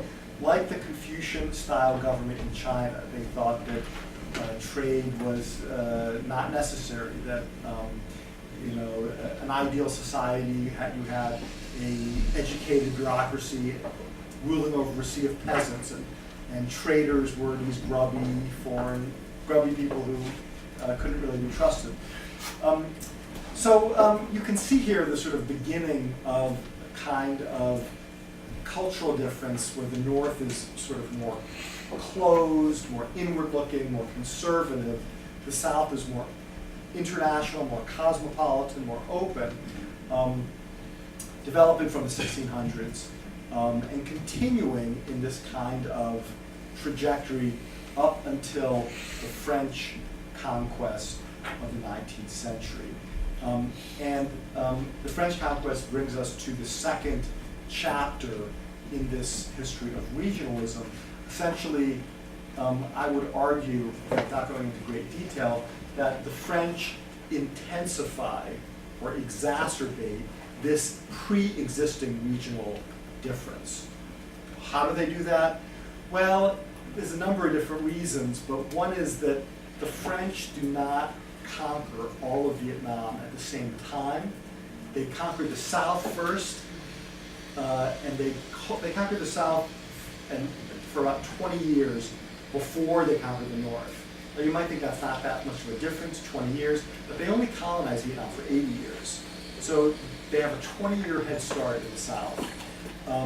That also means that the South is the headquarters, the early headquarters of the French colonial state. There's a lot more French people who moved into the South than in the North.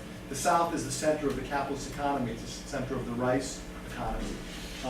So the South is colonized first, and all those changes that I described in the last slide, the changes that contribute to colonial modernity, happen first in the South, happen more intensely in the South, happen more completely in the South.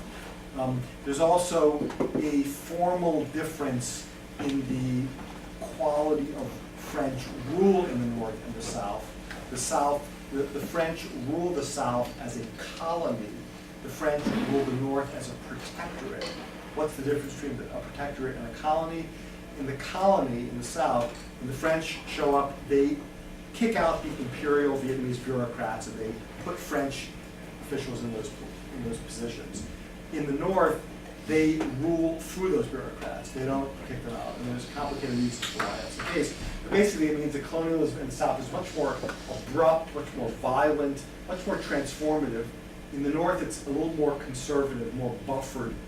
There's a coexistence in the North of the old imperial bureaucracy and the colonial bureaucracy at the same time. So what this means is that the changes of the colonial period affect the South more, affect the South earlier and in a more kind of dramatic way. With the Cold War, we get a kind of third chapter of this change. But I think it's important to remember that it's only the third chapter. It's not creating regional division where one doesn't exist. It's building upon this existing regional division. And I think that's why now, or since 1975, where the country is divided and ruled as one, regional problems between how Southern economic power and Northern political power, how they're going to work together, remains maybe the central kind of political problematic of the country today. There's kind of a ruling triumvirate of the country now, the head of the Communist Party, the president, and the prime minister. One of those guys always has to be from the North, and one of those guys always has to be from the South. Representation in the Central Committee of Northerners and Southerners, it remains a very important issue in Vietnam. It remains very sensitive. My message here is that this is not a shallow and new kind of issue. It has deep historical roots, just in the way that Vietnam's relationship to the West today has deep historical roots, and Vietnam's relationship with China also. These are all issues with deep historical roots that sort of continue to reverberate into the present day. Okay, I'll stop here and open it up for questions and discussion. Great. Let's first take a break. Yeah. Yeah. We come back at 4 o'clock. Okay. We can have a 1 hour Q&A. Okay.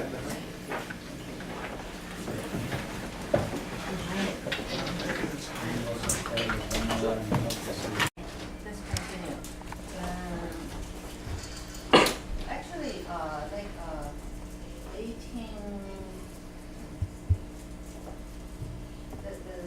the war between French and the Qing dynasty took place near Cape Cologne, northern port of Taiwan, 1883. And after for 2 years, there are several cases of so. And there are also historical accounts written I forgot by the French side or by the Chinese side about the war. Yeah. What kind of historical remains are there? The battlefield.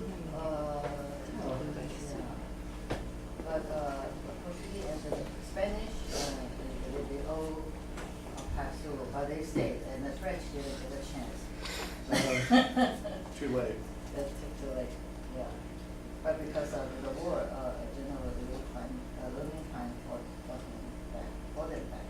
Oh. But anyway, let's come back to Vietnam because there are a lot of things that were deserve to be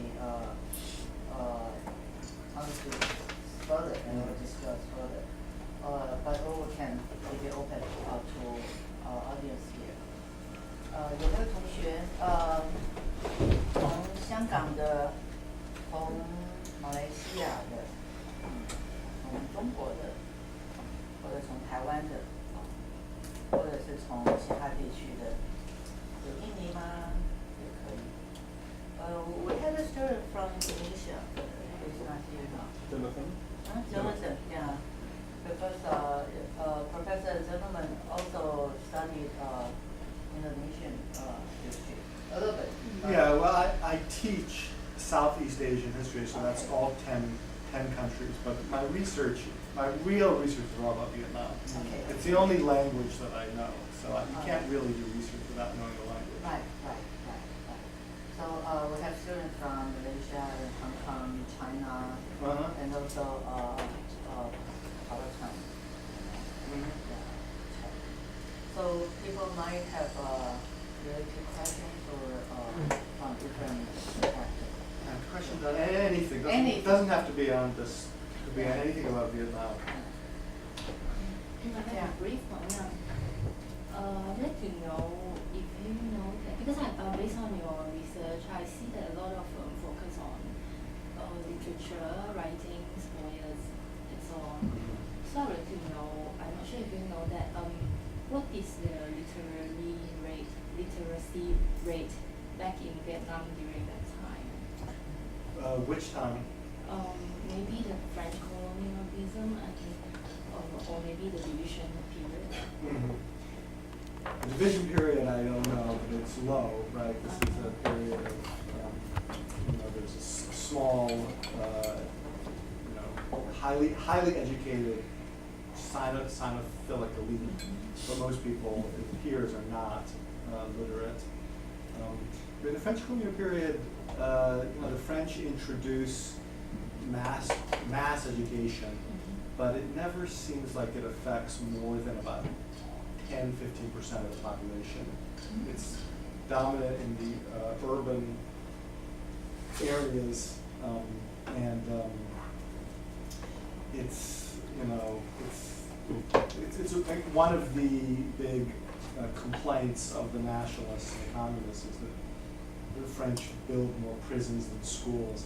It's not true, but that's a representative or a symbol of this feeling that education has been neglected. But it's one of the big accomplishments of the communists is that they actually invest massively in popular education, and so I think it's really not until the 50s that we begin to see huge gains in that area. Prior to that, I mean, there is this very rich, explosive literary movement, but the audience is not huge. The biggest newspapers have maybe 20,000 circulation, so it's not, it's still relatively modest.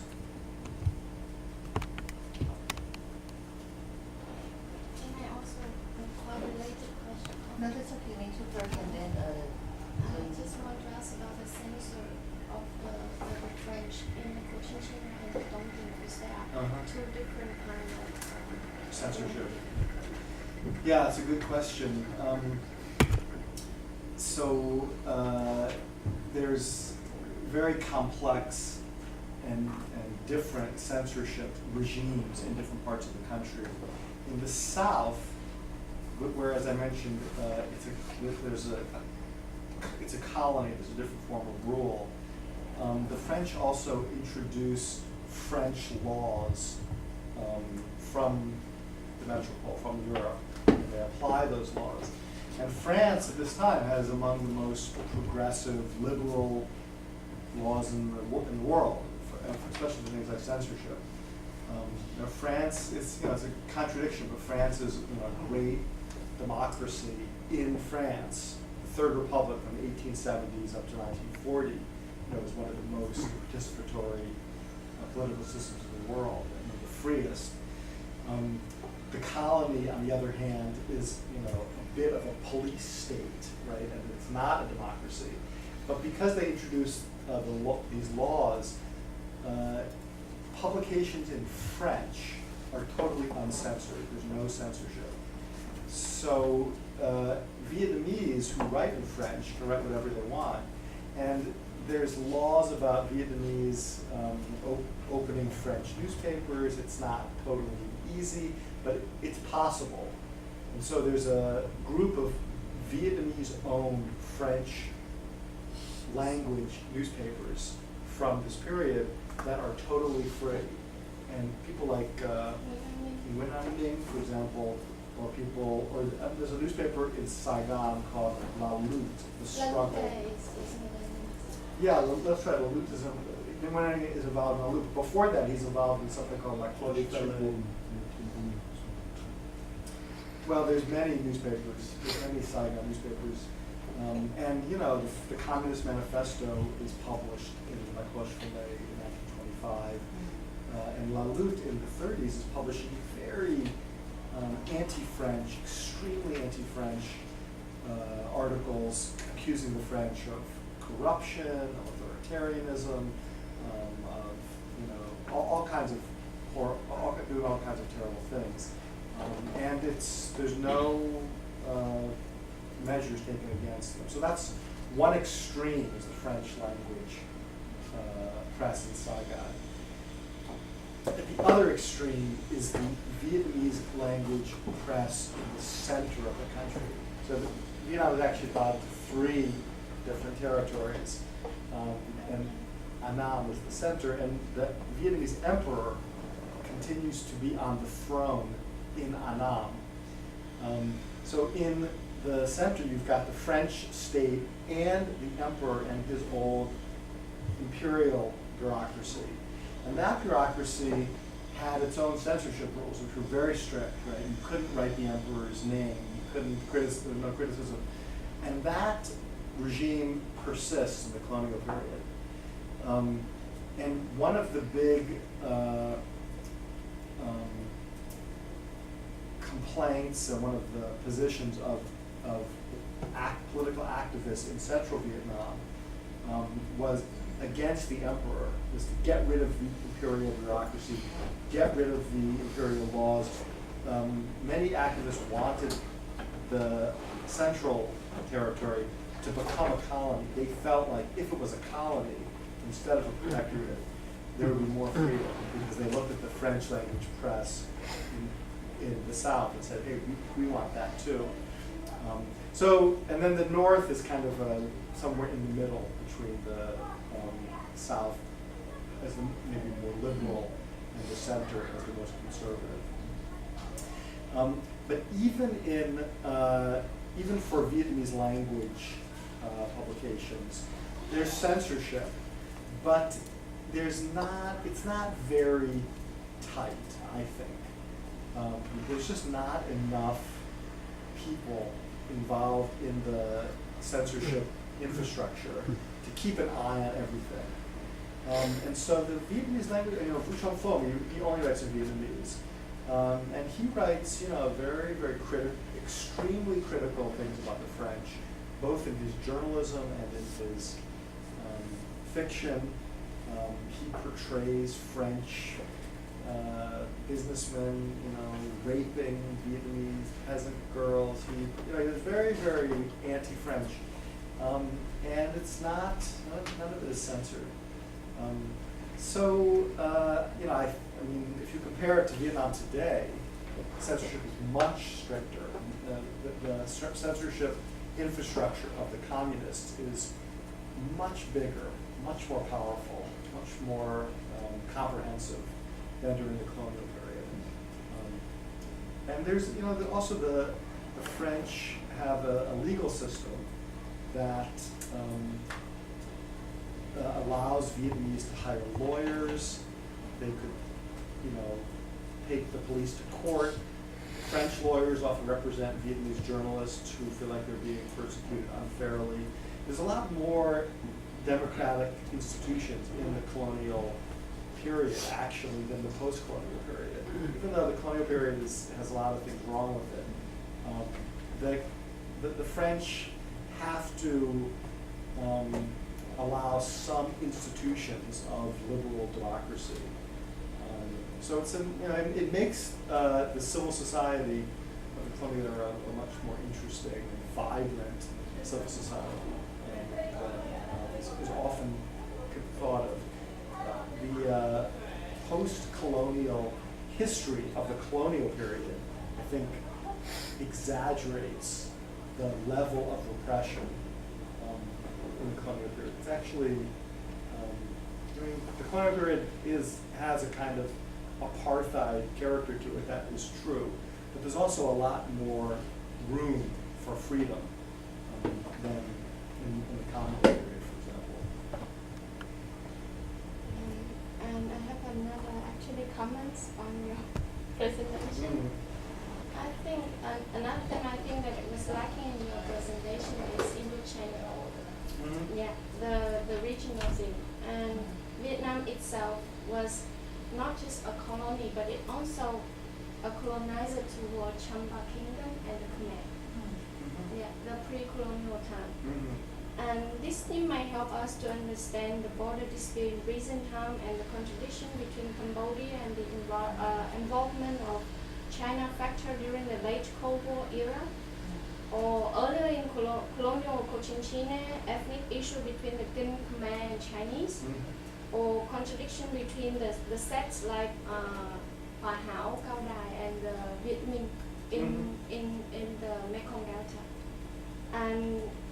and the communists, and during the Diem time, the modern Diem time is also very important. And so today the South China Seas issue, the relationship between Cambodia, Vietnam, and China. Yeah, well, just for the sake of elegance, I choose 3 themes. That's right, there's many others that could be chosen. And yeah, Vietnam's relationship with its Southeast Asian neighbors, Cambodia and Laos, is clearly a very important one, Champa as well. And yeah, I mean, Cambodia and Laos's membership in Indochina, the fact that those 3 places are combined together, is very important, obviously. Yeah, it's a whole nother. Then I would have 4 themes or 5 themes. It's a whole nother story. So it's. Why I say this is because it's very mainstream in our academic world. I mean, in Vietnam, even in our textbook, it's lacking this kind of Vietnamese imperialism. Yeah. Vietnam itself as an imperial center in relation to its neighboring region.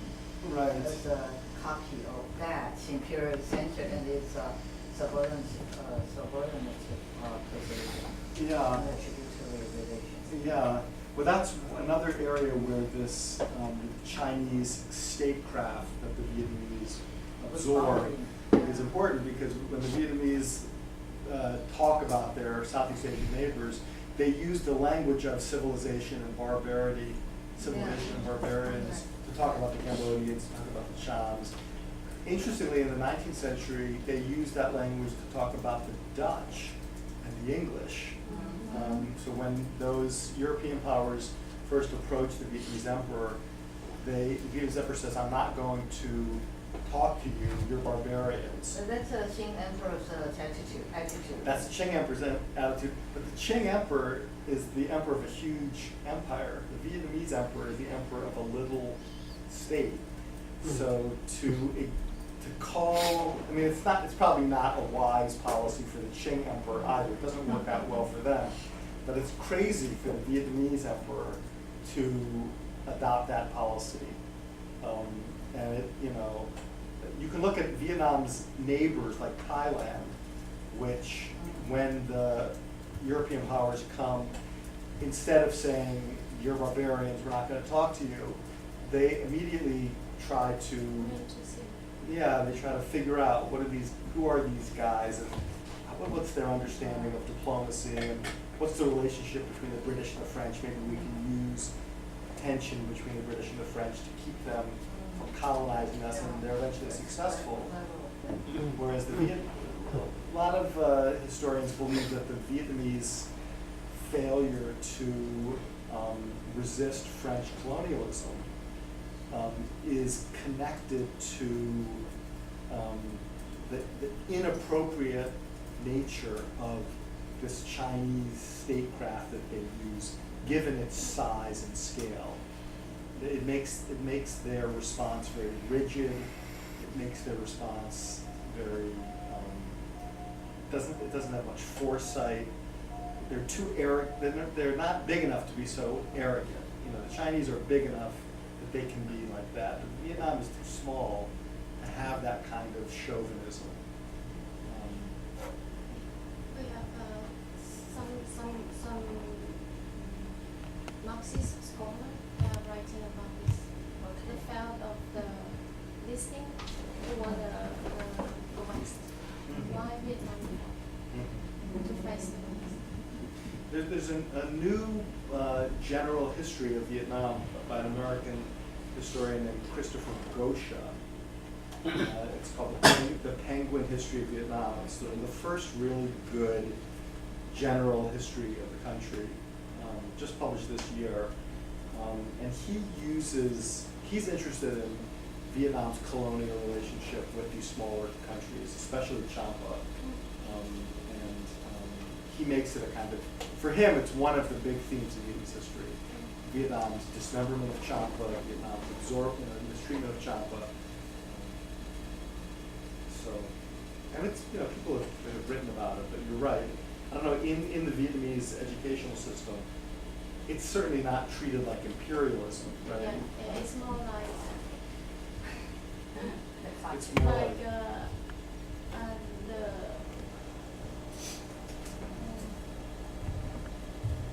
Vietnamese braveness and the 英雄主义. Bravery, heroism. Yeah, that it extending the lines toward the south. Right. Yeah, Right. It's not about conquest. Yeah. Yeah.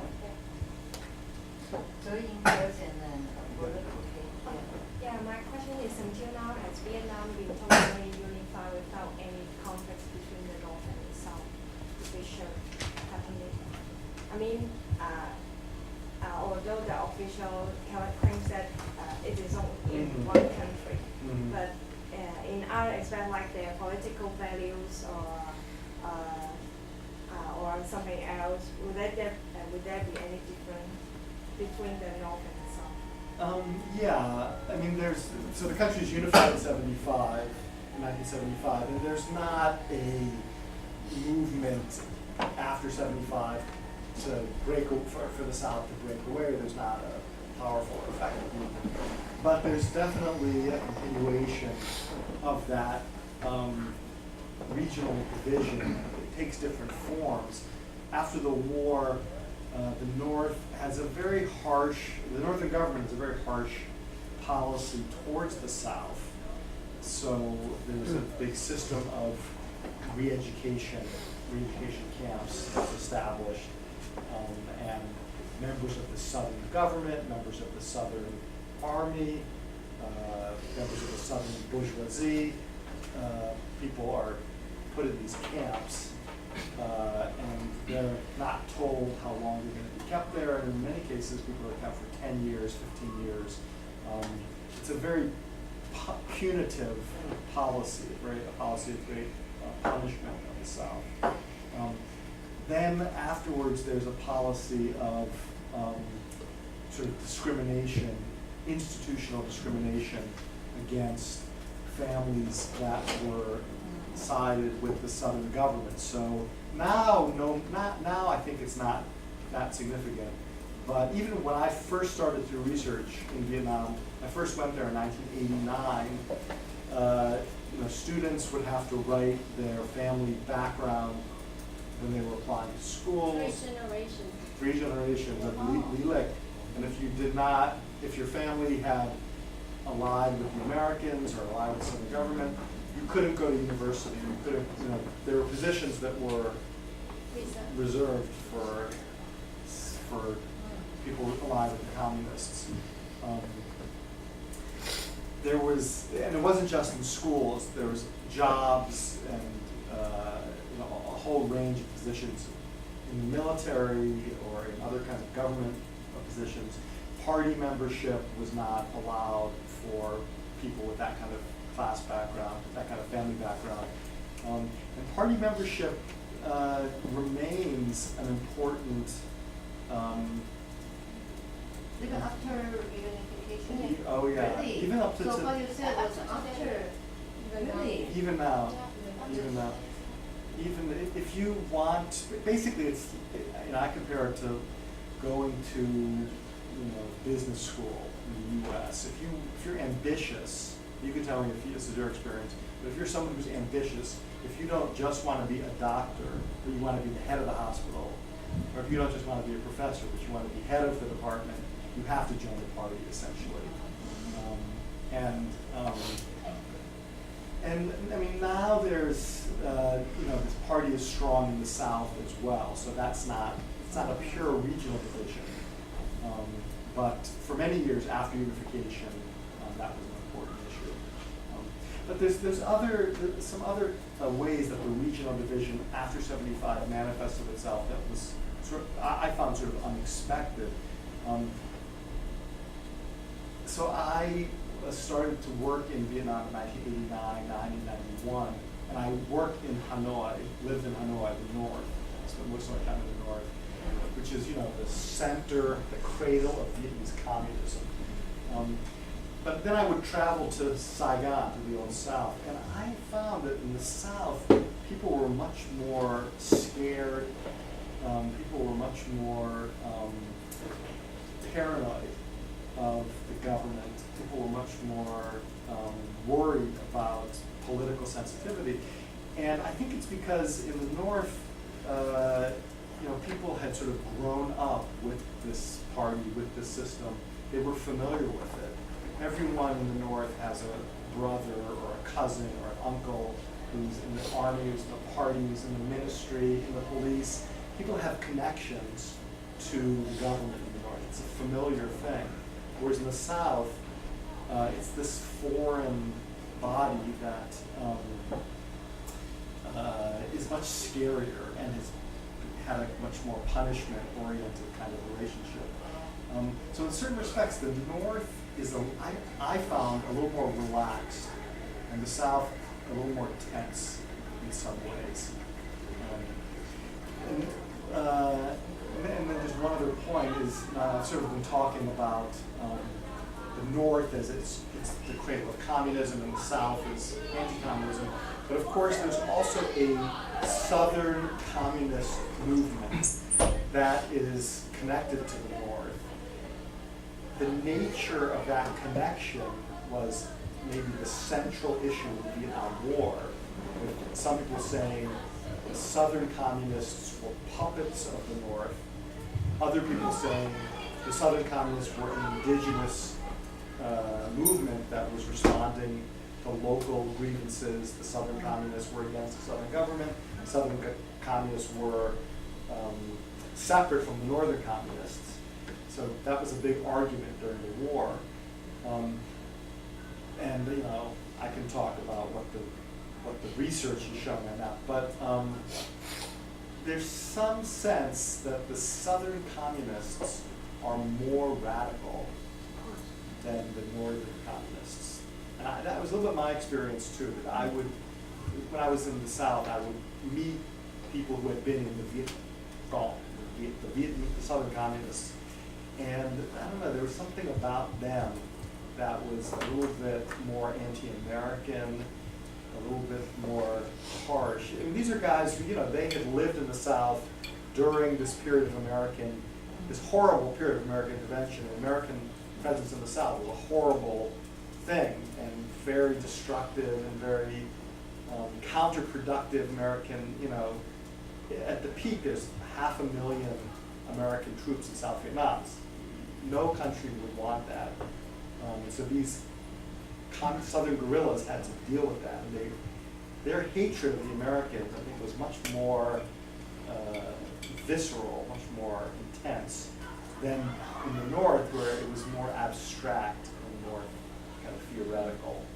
In the North, they were taught to hate the Americans. In the South, they had good reasons to hate the Americans. So you know, all those differences, you know, have an afterlife and continue to be felt in different ways. Just a couple of comments to your question. Actually, first time you as a foreigner into Vietnam will be that they will teach you a difference between the northern and the southern people. Southern people should be more open, more relaxed, and the northern more focused on profit, earning money, and so on. So then they have another maximum. Okay? They will say that the people in the south and the north, they always try to keep money, earn money, and they are very careful in this economy. The people from the middle part of Vietnam, because they were poor actually, so they are smart to earn money, and they are really smart. And in the south, because they have abundance of those natural resources, they are quite open, relaxed, and so on. But you can see that it's not really true actually. But I do not know where is this consciousness, I mean the popular consciousness coming from, okay? I also prefer to speak to Saigon people rather than Hanoi people. Even I can better understand the people in Hanoi because of the accent, they can have the accent. Somehow we are more open, but in some cases, maybe the political issues can be much more tough and there can be a little bit secret. I wonder, since the censorship, I believe we are going to speak about that tomorrow. There was a temporary abolishment of censorship. Exactly when Vu Trong Phung was writing Zong To, right? Store. 36. Yeah, 36. And actually those authors complain about the abolition because they do not know what is going on. They were afraid. Of course, they already know how to snake in the censorship and publish what they wish to publish. But then they should be legally responsible according to the penal code. And it's going to be terrible for them because this was actually the high reason crime and you can be in prison for 14 years or almost 14 years. And many of them lost actually. So of course, that's important question. I believe we will discuss about a little bit more tomorrow. What I would like to speak about, you start with the hateness or kind of national attitude towards the Chinese as these others with the capital O in contemporary Vietnamese nationalism. I totally agree that actually we cannot trace it. That's the kind of, now we here actually like to read those Benedict Anderson, Gellner, or Vladimir Roch. And especially with Ben Anderson, they trace to the rise of the modern nationalism, to the colonial. He somehow joined it with the printing industry. I believe you are going to speak about it tomorrow. But, I'm just surprised. If you start with this, I can understand. Of course, I can provide in a little bit alternative story what he was telling today. You provide us in very mainstream story, but nothing wrong with that. We need that historical background. Then we can say, of course, no one can deny that during the first Chinese domination of the Vietnam, actually, for example, the relationship of power within the family between the woman and man were totally changed. Maybe as a result of the huge influx of the soldiers who retired in Vietnam and stayed there. They need to acquire the new land, so of course. Maybe those, as you mentioned, those appraisals are not that important, but for us it's going to be very important because there are kind of thresholds in between those periods of peace that were actually also very important. But what I would like to say, someone will say that actually the Chinese statecraft came after the Chinese domination. Many of those authors are speaking about that. And for example, Chang Dynasty Chen dynasty was not Confucius at all, and they even abolished if at that time exists a Confucius system, I mean the system of the imperial examination and so on. They base more on the kin than on jinx. It's in the statecraft and so on. Even incest was one of the social institutions of theirs, of the maintaining of the will of the heaven, that we said, to be those kings. But then what's up? And then we came to the colonial time. So you mentioned Christopher Goschka, right? He came up with very good research on, he called it three big debates during the colonial time. And actually that's where he traced the roots of the national attitudes of Vietnamese, Laos, people, and Cambodia, not only against each other, but especially the Vietnamese against the Chinese. Where he actually came up with the kind of theory or opinion that actually the Vietnamese anti-Chinese sentiments can be traced only to the colonial time. Right. Because during colonial time, Chinese actually hold almost monopoly on the trade of the rice. There were various rice wars and so on. So of course, that's how it's somehow started, because before, how we want to disseminate these ideas among others people. During the first domination, you can see that actually there are two different languages. The elite level, like in Europe, we speak in Latin. Now the Chinese or Vietnamese elites were spoken in Chinese. And the ordinary people in Vietnamese, we even don't know how much those local elites identify themselves as the Han or as Chinese. Even at the end of or at the beginning of, during the colonial conflict, you can see that these Chinese black flags actually go and fight on the inside the Vietnamese empire. It was actually totally misformed that he lost the colonial war. Or maybe in the long term, of course, he was going to lose anyway. But I don't believe that at that moment the Chinese were really hated by Vietnamese. As you mentioned, the national memory is not that long and must be created. And maybe I guess it started to be created during the colonial time. So, but anyway, this you provide us with the very mainstream historical background of how China is. On the other hand, you very well point out that in Chinese national historiography, it's one story, go slow or go slowly. That means that they conquered the whole country from the north. But if you look on the history, or the more modern history, actually they conquered the country from the south. Exactly the Nguyen, who was later enthroned as Zalong.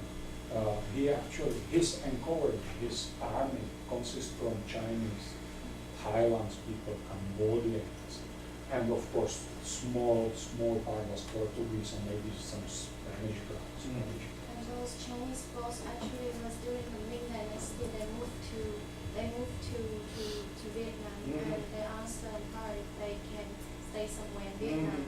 So then so they put them to the Vietnamese and Cambodia border, Ha Tinh. Right. Yeah, and there is a yeah, and these people actually they are elites from Ming Dynasty. Yeah, so they came to the south and they spread those Confucianism and those textbooks around the region. So that's why sometimes today people consider why the south is more Confucian than the northeast because of this. It's just one of the results that I had. Not in the response, but just an additional observation. When I first went to Vietnam, I was really surprised that in Hanoi there were no Chinese. This was 1989, 1990. I studied that, you know, the North was much more Chinese and Confucian, but all the Chinese had been kicked out in 78, 79. There was a small Chinatown in Hanoi, but it had been eliminated.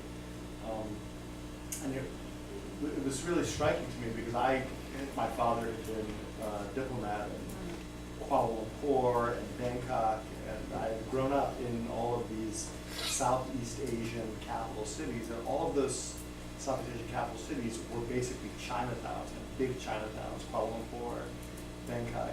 Hanoi, I think, is the only capital city in Southeast Asia that doesn't have any Chinese.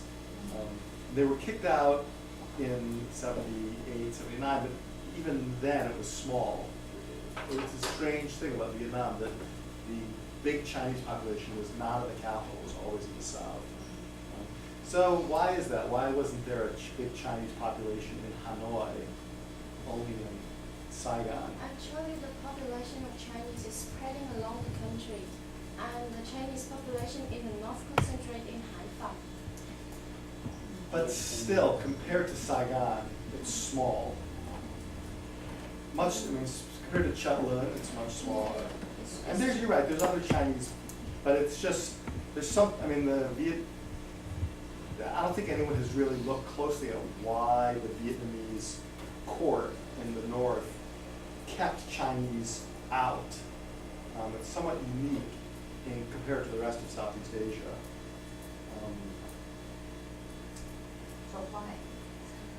So why, yeah.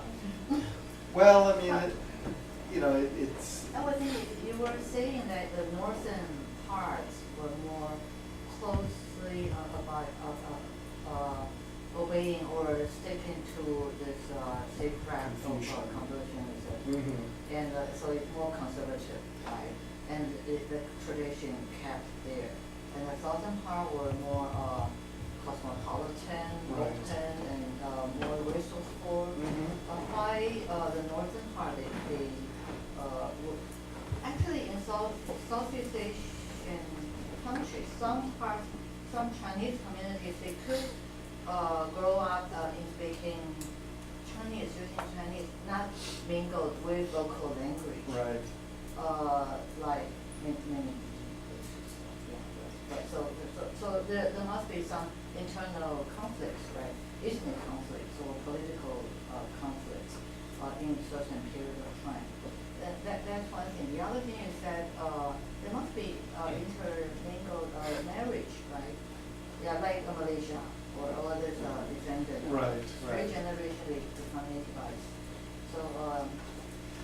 Well, during the first millennium, there's a lot of intermarriage. When Chinese soldiers come down and there's no Chinese women, so they marry local women.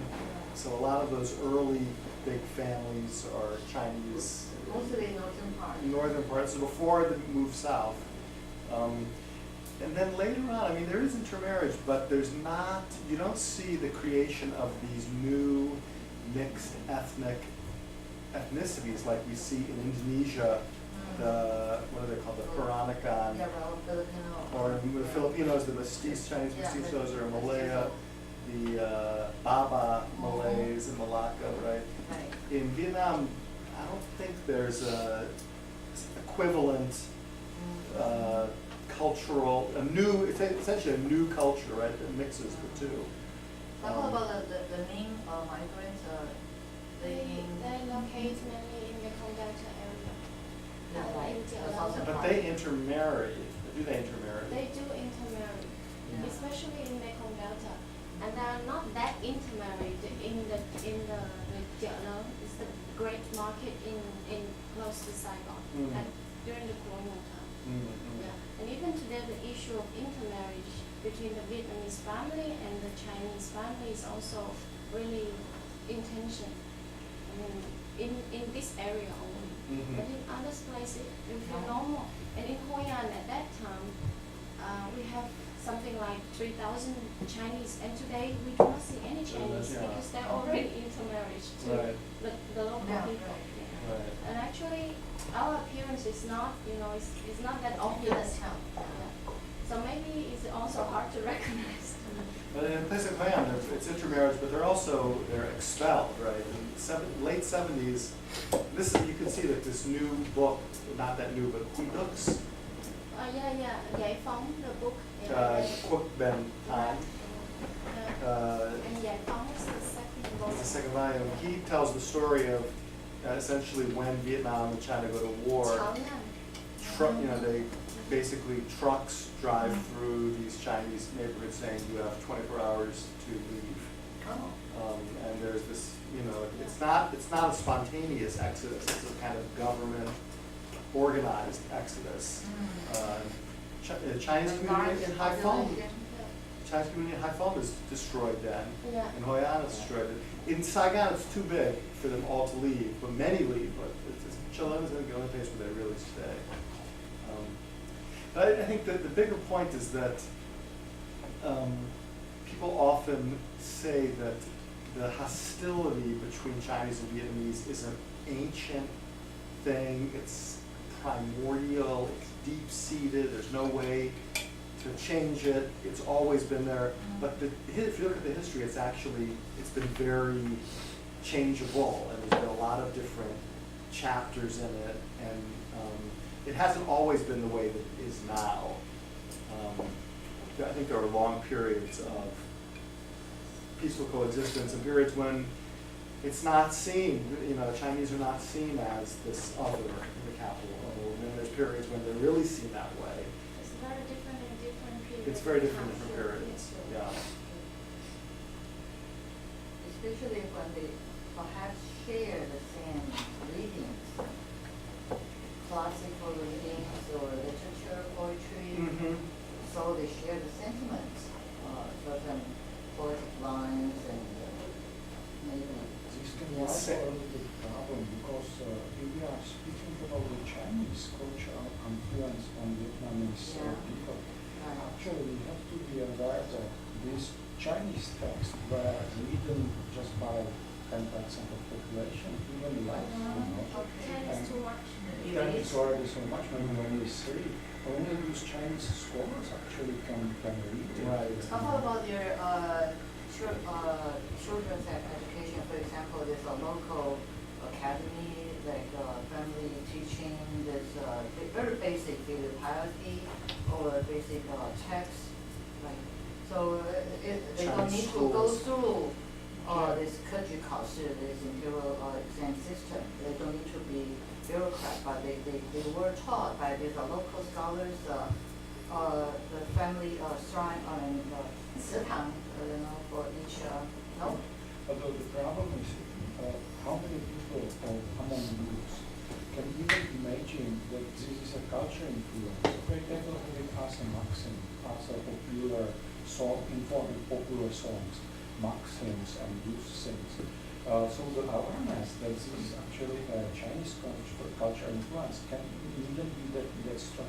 Moreover, besides this, there was a strong popular criticism, especially of the Confucian scholars class or the ruling class. You can see the whole books of Kadao or maxims that are strongly criticizing those Confucius scholars, how they behave, or the officials, how they behave towards the normal people. So we have to keep in mind that this actually took place during something that I will call feudal time, even in Vietnam, maybe no feudal time. Okay? So then you can see the ruling class and the ordinary people. And we actually know just very few about how they perceive each other and how it's really functional. Because, as I mentioned, if you will read those poems from Roth or those others, or if you will see those collections of the popular oral tradition, you will see a huge criticism on the Confucius class, of those who were considered as Confucianists. Actually, the women in Vietnam and the ordinary people tend to be, it's not 100% correct, no, but they tend to be Buddhists or a kind of, I do not know how to explain it, but their religion was certainly not Confucianist. Of course, they have the Confucius civil law or code, so the society was organized according to the Confucius principles and enforced by the contemporary law. It's our discussion. So that's why we are saying that the Vietnamese actually is profoundly Confucius. But on the other hand, on the very popular level, I mean, the ordinary people, we know just very few about their beliefs. I agree. No, I would think this is in China throughout different dynasties, right? The north, southern part, southwest, they have different local dialect, local culture, local literature. So the so-called statecraft, supported by this Confucian ideology, but there's the text, literary text, and local valor, local literature or sentiment. They could borrow. For example, even in Korea, we see they could recite in their history story drama. They recite poetry from Li Bai and Bajui and this and that. But they also, of course, have their own. We don't need to say Chinese culture is just Confucian culture. It's all different kinds and different local. I was just curious about throughout this 1,000 years close relation, this internalization, and also recreation through local writers, different writers and artists and musicians and so on. What type of culture, how do we view it? But let's leave questions for others people, right? Yeah, okay. I think my questions will lead the discussion back to the literary movement. Okay. And especially focus on the colonial time, because at least reflected by my own research, which focuses on the construction of modern ideas about language, literature, and sexuality, romantic love, in colonial Taiwan and Korea. So when I was conducting my research, I see the parallel, amazing parallel, I mean, in terms of what you just outlined, compared to Taiwan and Korea, I mean, colonial Taiwan and Korea. And my question will be more specific about the notion of modern literature. So in terms of like whole reform of like classical Chinese and all kinds of writing invest or coming to converge into the colonies, including like English, all kinds of European language, and colonial Japanese, and mixture of like the local, like Korean alphabet with Chinese characters. And in Taiwan we have like a local language, we call it Taiwanese, right? It's like a part of Southern Ming language. And it's like a real dialect because it's without any writing system. I mean standardized system. So there's a strong mixture of all kinds of writings during colonial time in those regions.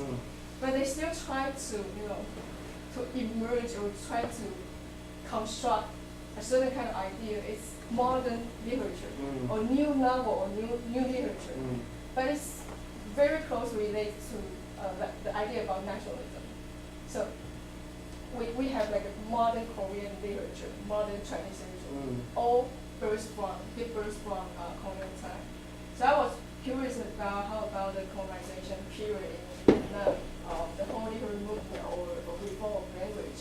Did they create this kind of, invented this kind of notion of new or modern literature? And the second question would be the subsequent period in the post-war era.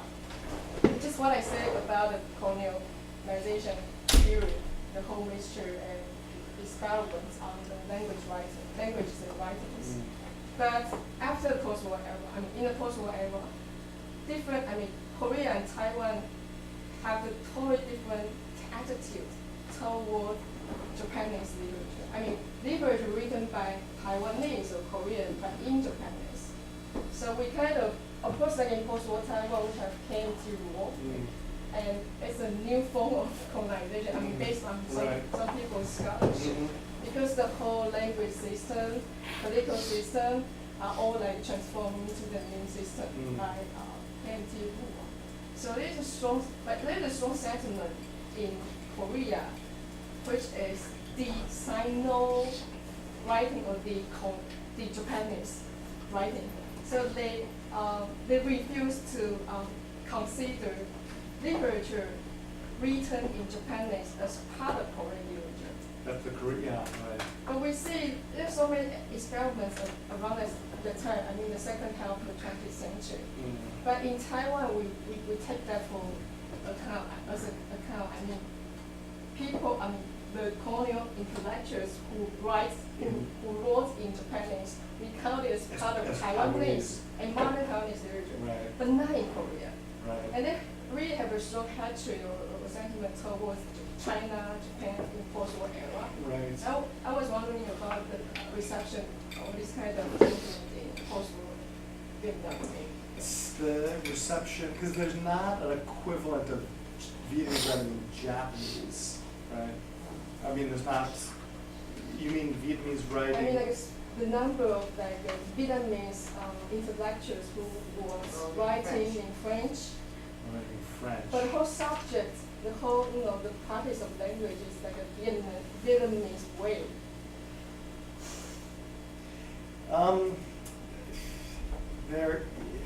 There is a body of literature that's written in French, but it's tiny, and it's not it's not taken that seriously. I mean, there's scholars of Francophone literature who study it. Yeah.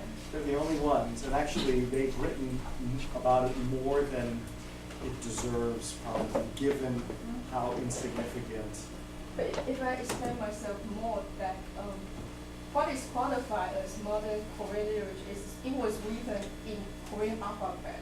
Even at the time, the whole writing system, the majority would be so-called kukanmu, the mixture of Korean alphabet and Chinese character. The majority is that. And the first piece of the writing, new novel or short novel written in so-called pure Korean alphabet just emerged from 1906. But that's counted as the first Korean modern literature. So I'm talking about this kind of ideology. Is that equivalent or similar to situation in colonial Vietnam? And he was actually considered even freedom of communists. Want to speak out louder? No, I'm just trying to, because of course there was one journal, Nam Phong, and his director-in-chief, Pham Nguyen. He was writing in the modern Vietnamese, but he was very, very, not pro-French, okay? He was a very traditional one, and he was considered as a collaborator. Immediately during the takeover, during the in 90, he was killed by Vietnamese. Okay. So similar to Korea. Yeah, that's what we are speaking about, just to looking for some parallel. So maybe I just try to help the professor because he knows much more than me. So just to make the connection a little bit. Well, I know if I'm quick, but I'm still not sure I understand exactly the question. The whole practice of the modern language, the idea about modern language, is closely related to the construction of the idea about modern literature, right? Okay. And it's all emerged from 20th century, I have to say, in Asian. Because pre-modern time, people, elites, all wrote in classical Chinese. Right, in Vietnam too. At least in 3 countries we are discussing now. So I see the huge, it's kind of like an imperial power shift. So the decline of classical Chinese is kind of symbolized with kind of the Ho Qing dynasty or Chinese empire. And Japanese language, or maybe French and other European languages, a modern phonetic system, the language romanization part of it, Korean alphabet part of it, or hiragana, katakana of Japan is part of it. It's all about phonetic. And Chinese is the Simplified. it's not just simplified. It's just the 1 or 2 languages in the world is not phonetic, right? But so is your point that the emergence of the idea of a modern literature in Asia is connected to this the complex of the language reform? And I definitely see the Yeah. complexity or mixture of the writings in Actually, Vietnam, right? independence plus the building of nation state or nation and language or literature. Right. Yeah, they go hand in hand. They go together. Of course, the easy question would be: is there any modern, the typical, canonical, modern Vietnamese literature, the work, any kind of piece of writing or poetry, is considered as modern Vietnamese literature? That's written in classical.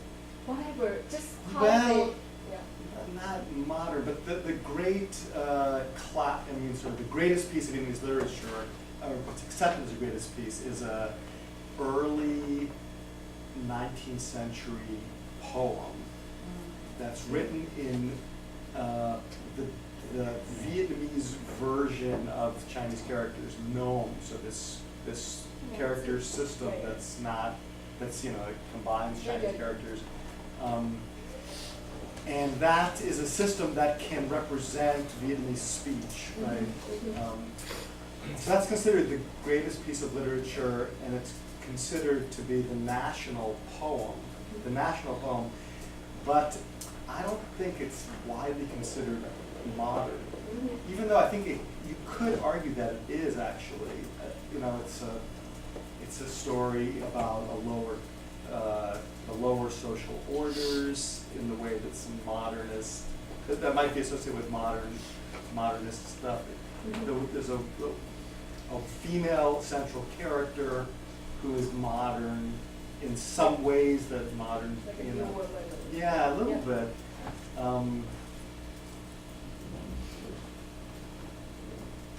But actually, it's that piece of poetry, this story, becomes the national poem in the same time, so the 1910s. And it may be that there are critics who are categorizing it as, beginning of modern, but it's not. There's not much scholarship I know that does that, but it would be interesting to look at it. But it's definitely being repackaged as the national poem. Previously, it had just been, this great poem, but then it becomes that, and now today it's still sort of clearly the dominant national poem. But I don't know, scholarship on Vietnamese literature lags behind scholarship on Chinese or Korean, Japanese. So I think it could still be, there could still be a discourse of literary modernity in relation to this poem that's yet to really emerge, but it's possible. Other questions? Yeah. Thank you, Professor Peter Zinoman, for giving this talk, and thank you, Professor, for providing us such valuable sessions. My question about France. In spite France has, about France in Vietnam, I mean. In spite France has a long colonial history, and it is a good player on internal division, like dealt in its colonies, such as Morocco, Algeria, even Vietnam. My question is why France lost its colony in China? And another question is why the US didn't learn from the French experience and sent its military forces to Vietnam. Well, I mean, France tried to keep its colony, right? It fought for a decade, from 1946 to 1954, and it lost roughly the same number of soldiers as the Americans lost later, lost a lot of money. So it wasn't for lack of trying, but I think, Vietnam is a lot farther away from France than Algeria. It's a lot more expensive to fight that kind of war. And you know, to understand why France lost its colony, you also have to. There's why France lost, and there's why did the communists win, right? It's the same. You have to answer both of those things. And so it's a combination, I think, of France, geographical distance, economic weakness, and the strength and the ruthlessness of the communists, not willing to give in, not willing to absorb large numbers of casualties. And I think what's really the one factor that's you can't ignore is the relationship between the Vietnamese communists and the Chinese communists.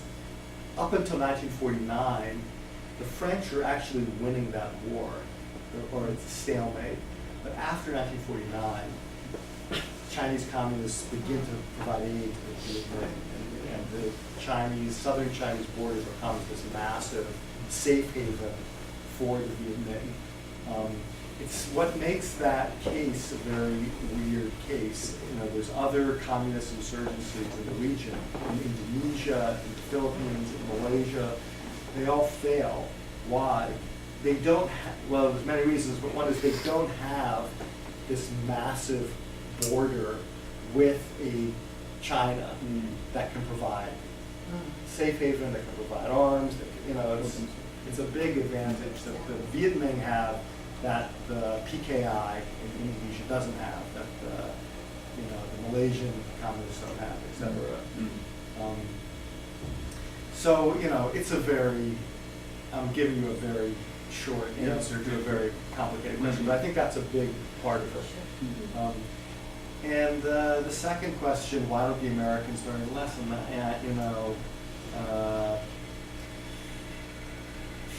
think it has something to do with American arrogance at that time, in the mid-50s. The U.S. really hasn't tasted defeat. It's had a string of successes in the Cold War in Greece, Turkey, and it just doesn't consider defeat an option. I think it's at the height of its post-war kind of arrogance and confidence, and I think also it's not the U.S. doesn't decide in 1954 it's going to make this massive intervention. Initially, they think it's quite limited. They think it is quite limited from 1954 to 1963. There's only several thousand American advisors. It's only in the mid-60s that, for a variety of contingent reasons, the intervention expands so dramatically. But it's, the metaphor that has been used for a long time to describe it is it's a quagmire, it's a swamp. You get one toe in and then the next toe, and it is a somewhat gradual escalation. There's never a decision, one single decision, and when it's made, it's sort of baby steps, baby steps, baby steps. There's other. I think the death of Kennedy is an important factor. Johnson was not a very confident foreign policy president. He brought all of Kennedy's advisors with him, and all of those advisors had been involved in the Vietnam policy early.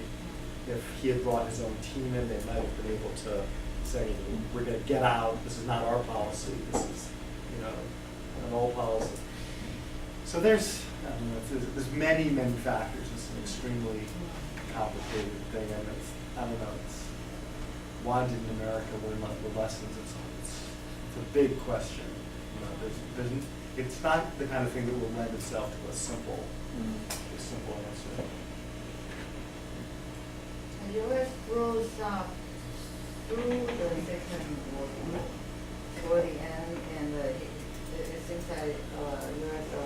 considered itself as a world police and regained the control of this Pacific Ocean. And those this containment policy try to keep the communists within its terrain. So Law- there's several. Loss of China Yeah, right, is right, very right. traumatic for Democrats. Yeah, right, right. So it's overdetermined. There's too many factors. Too many things.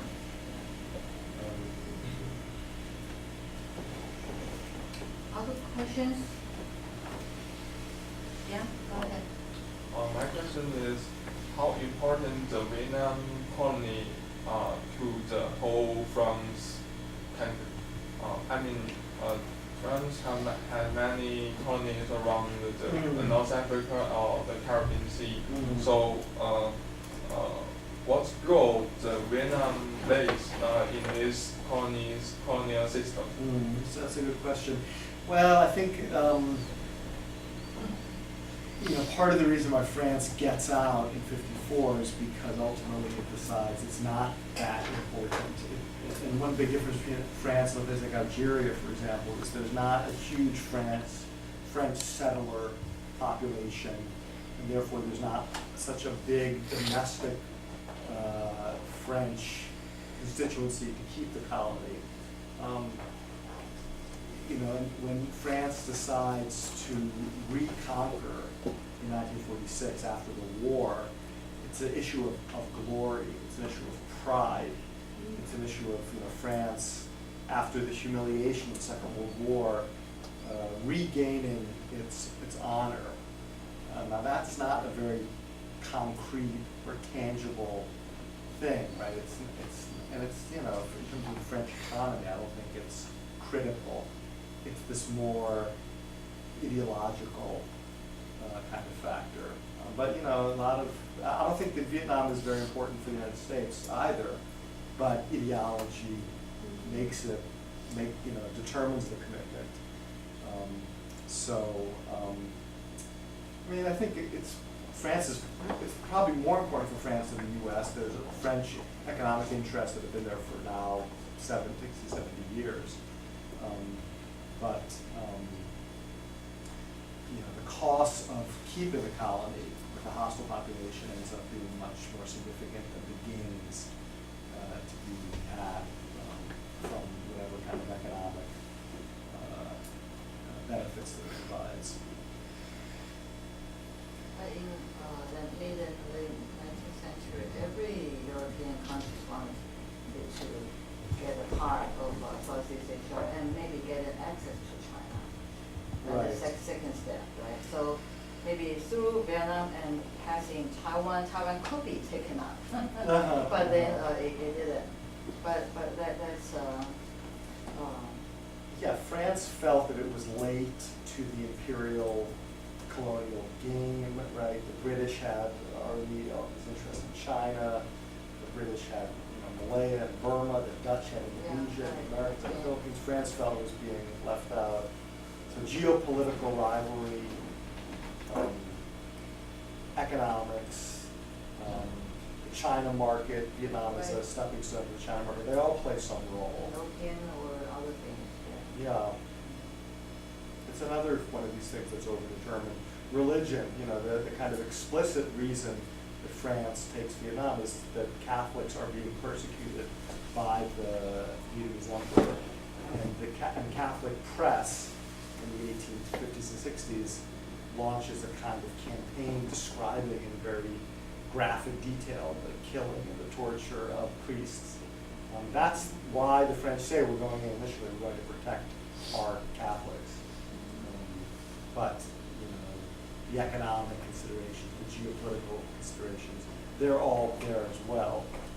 Not everything can be disentangled. Other questions?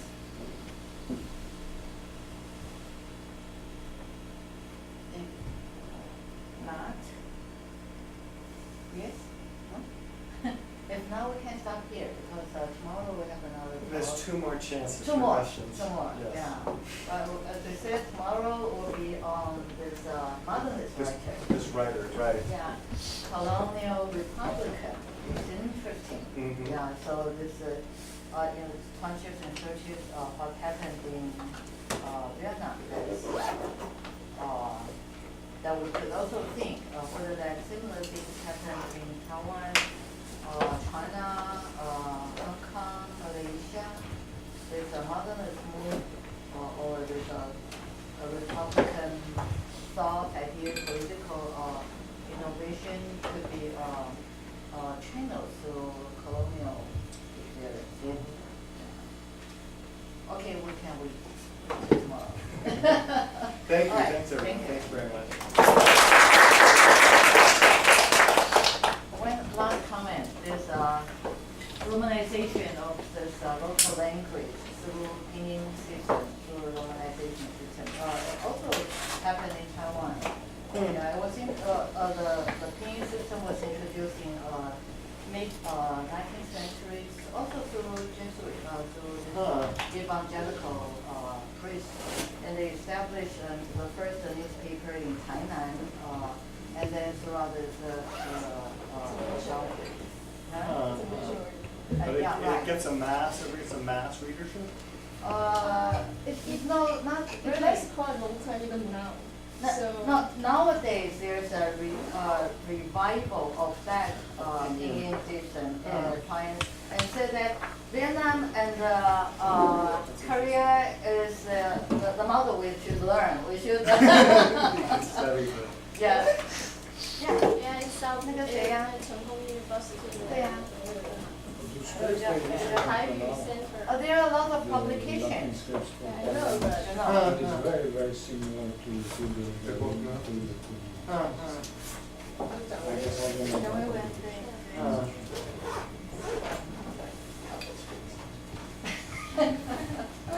Anyway. Okay, see you tomorrow. Okay.